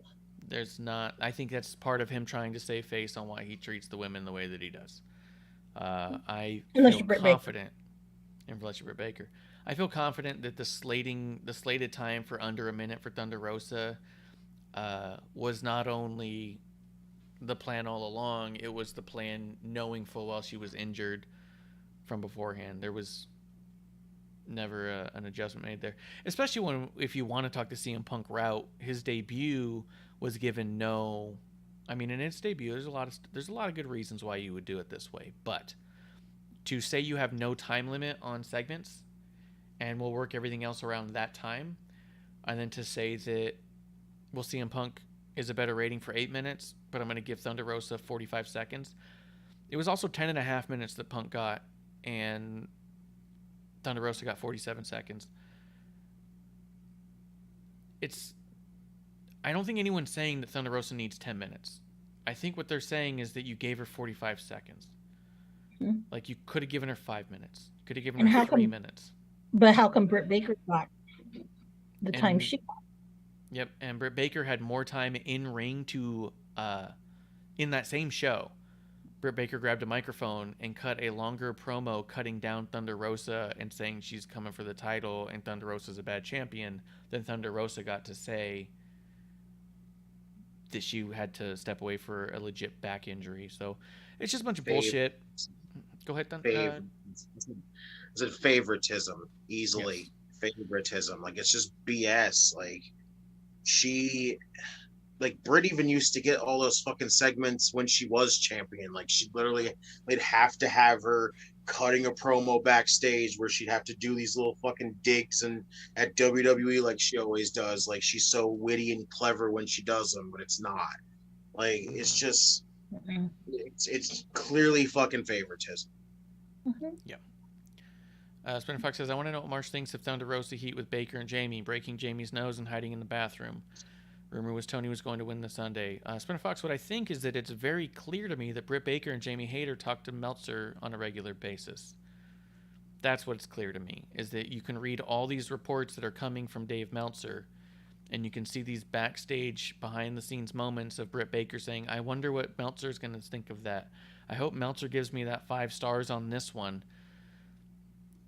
Britt Baker and Jamie are talking to Meltzer and putting out whatever they want out there. Thunder Rosa happens to actually be professional. So I think that's what those stories are, is it's a media hit piece between someone who's a professional and people who are children. I think that's what that is. If I had to venture a guess, being an outsider looking in, who knows nothing. Women are bitches. I've said that on episode 1. We're bitches. What the fuck, people? We're fucking petty as fuck. You know, there's a way to handle things and there's a way not to handle things. You want to handle things the way Thunder Rosa did. You want to do it with class. You don't want to be some fucking gossip, fucking monging horror, you know? Mm-hmm. Yeah. I mean, this isn't fucking, Mean Girls. Although, yes, I do believe that Britt Baker is the Regina George of AEW. Yeah. It's why Danny Jordan didn't work out. Yeah. She was just playing Britt Baker as a character. Yeah. Spinfox says, I hate these major people that people cling to, in quotes. Yeah, I mean, also, it's funny to listen to, like, the Conrad podcast where they break down some of the Meltzer stuff and the reports, and one of the things they like to do is guess who leaked the information, because it's always slighted towards somebody, or it's all like, oh, this is a report that everyone loves Terry Taylor, and that he's so highly respected that people don't understand how he could walk away, and Terry Taylor's the anchor of this whole thing and the foundation of the creative process. And then it's all like, so Terry Taylor probably talked to Meltzer, and they're like, yeah, obviously, like, name drops Terry Taylor's name a lot. Jay Lethal.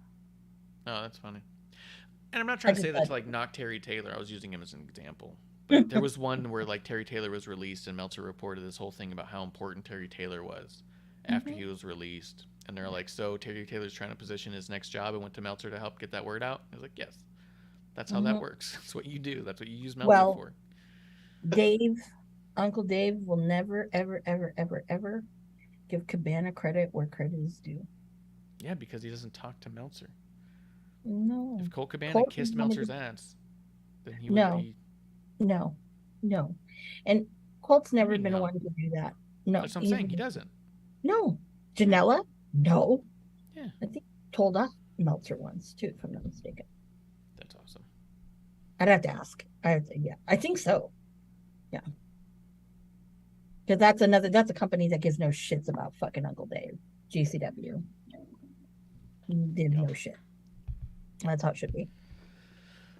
Spinner Fox says the SRS bitch too, and that is why I don't go to internet wrestling news. It makes wrestling more fun. Dude, it always does. I was actually really disappointed today when I got on Twitter and all I saw 4 or 5 tweets in a row was Braun Strowman's signed with WWE. I was like, oh, come on. Like, I don't want to know that. I just don't. No. Your Twitter's different than mine because what happened yesterday, I go on and I see 4 tweets in a row. Will Ospreay's the GOAT. I'm like, what the fuck? Why are you guys trolling me? Oh, yeah. He's not. Yeah. I've tried cultivating all the news, and I still get these fucking wannabe journalists, and it's just like, So funny.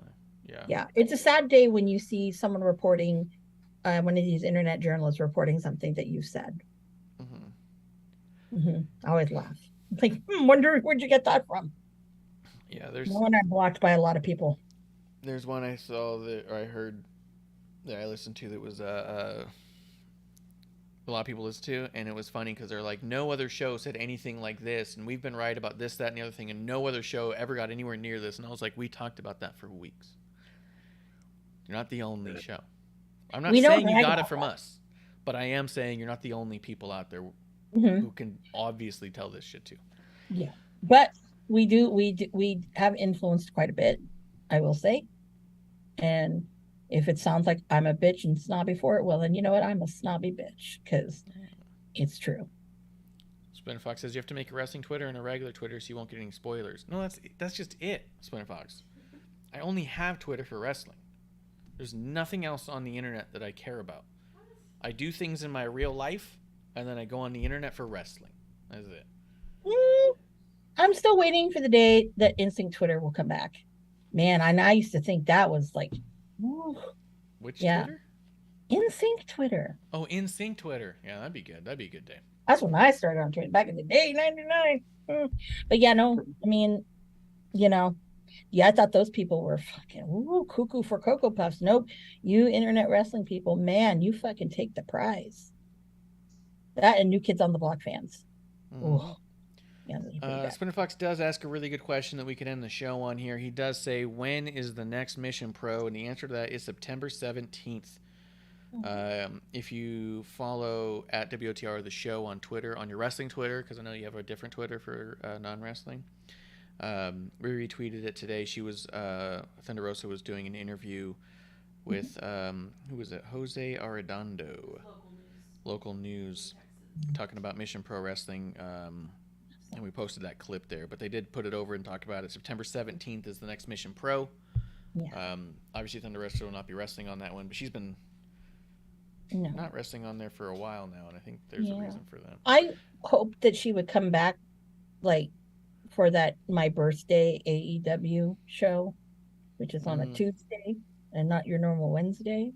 That'd be nice. Because I would have been a girl. Let's do a Wrestling on the Rocks, like a drinking taco.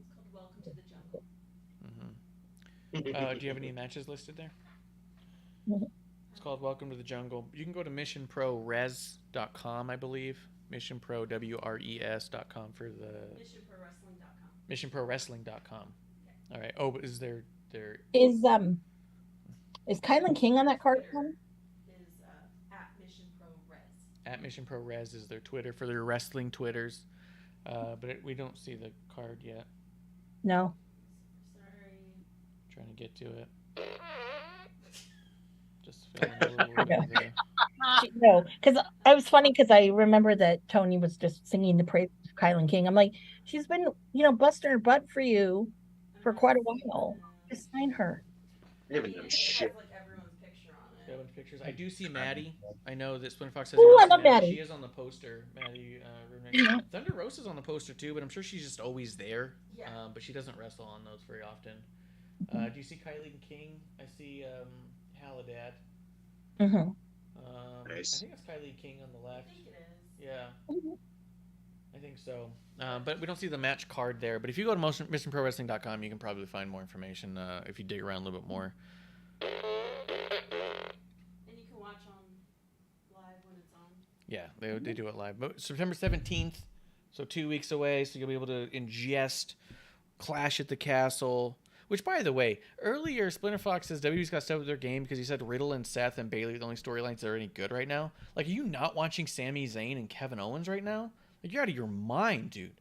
Like, there's some of the best TV in the world. Sami Zayn talking to Roman the way he does. It's incredible. Sammy and Roman bonding times. It's great. It's amazing. Justin, I loved it when Sammy was knocking on the door and Jay's like, "You got to go," and you just hear Roman off camera. "Hey, who's out there?" And he just, "Oh, it's just me." Sammy goes, "Well, what are you doing out there? Come on in." I was done. I just love his whole thing when he was sitting there with him, and he's just like, "I'm gonna have a picnic, do a little dance," and I'm just like, "That is so wonderful." Good. But yeah, he says Title Match Network is correct. That's where you can stream it at. Anything else you guys wanted to say before we do last call? Tomorrow will be very interesting because I think this is going to be probably the first time that Hobbs and Starks will probably become face to face before Sunday. Yeah, I thought it was bogus. They didn't let them do anything. Well, Dynamite, because they're on Rampage. Yeah. A live Rampage though. So, but again, there's a pecking order. They're not on that pecking order. So, true. But, obviously this is one I'm kind of torn, but to be quite honest, there's only one way it really should go. If Starks does not win this, it's going to be bad for him. I think his days are kind of done at AEW. Yeah, I agree. I know we talked about it before. That might be the one match we actually pop in and do a little watch along for and then wrap it up after that. I'm going to be around the computer for a lot of that stuff. So if people want to do stuff, just hit me up because I'll be doing a lot of stuff. Yeah, you and I. Yep. And I promise I'm not going to go overly crazy. If I cry, it's real emotion, because these are both like two really good dudes and I'm super duper proud of them. So yeah, they're killing it. Yep. They're both killing it. So Justin, you want to tell people where they can find out more about you and your ramblings? Basically only on Twitter, JustinTime211. In Time Wrestling Podcast. Me and my brother, we just like to rant and rave about pro wrestling. So that's our thing. Well, damn, we have a fun time doing it. The bros in time. Yep. Do regular weekly reviews, classic reviews, doing a classic review. Gonna record it tomorrow. It's gonna be fun as hell. We just did an NXT takeover. Was our next classic review. So probably not gonna do a weekly review because saving it for the pay-per-views. So the next episode from us after that will be probably the Clash of the Castle, Worlds Collide, All Out review, which will probably be on Monday after we watch it on All Out on Monday, because I'm probably not going to be able to watch All Out live. So sounds good. You can find MsAmandaJayne on Twitter with a Y. I'm at Ref Marsh. We're at WTR the show. Guys, we'll probably be talking to you a little bit over the weekend as we get through Clash of the Castle, Worlds Collide, AEW, All Out. And let's see, Spin Fox saying he wants dibs on my Doink if I sell it. And did he get the Ultimate HBK Fan Edition on Amazon? I did not. No. I'm not as big an HBK fan as you might think. But I got the Ultimate Edition Bret Hart. And I got the Diesel. I got Stone Cold. I got the Doink. I got the Becky Lynch. I'm particular about what I collect. I collect moments. Like, I've got two different Baileys. I have the Bailey where she first went to WrestleMania and the Bailey where she came out as a heel. I don't have any of the other Baileys because other moments weren't as meaningful and impactful to me when I watched. I have one Daniel Bryan toy, and it was when he has the eco-friendly title, because that was a moment. You know what I mean? That is a moment. But that's kind of how I collect toys, because otherwise I would spend thousands on toys and have nowhere to put them. So I got to get just these moments and these people that were impactful to me at that time. So no, I guess there's no CM Punk limited edition AEW one in your future.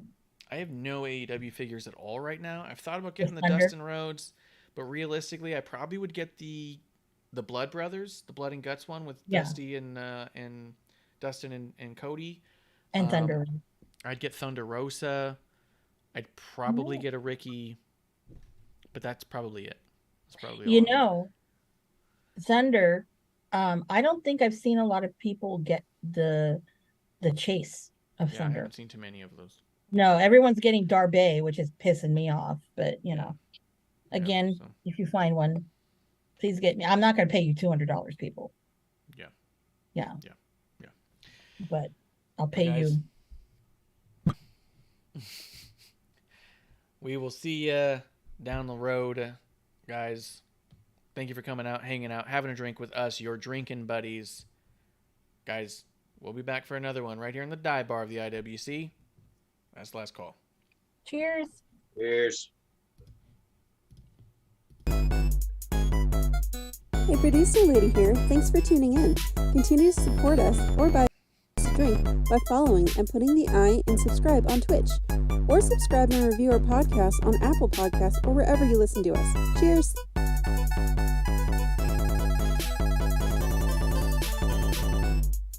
I would never have a drink with wrestling on the rocks.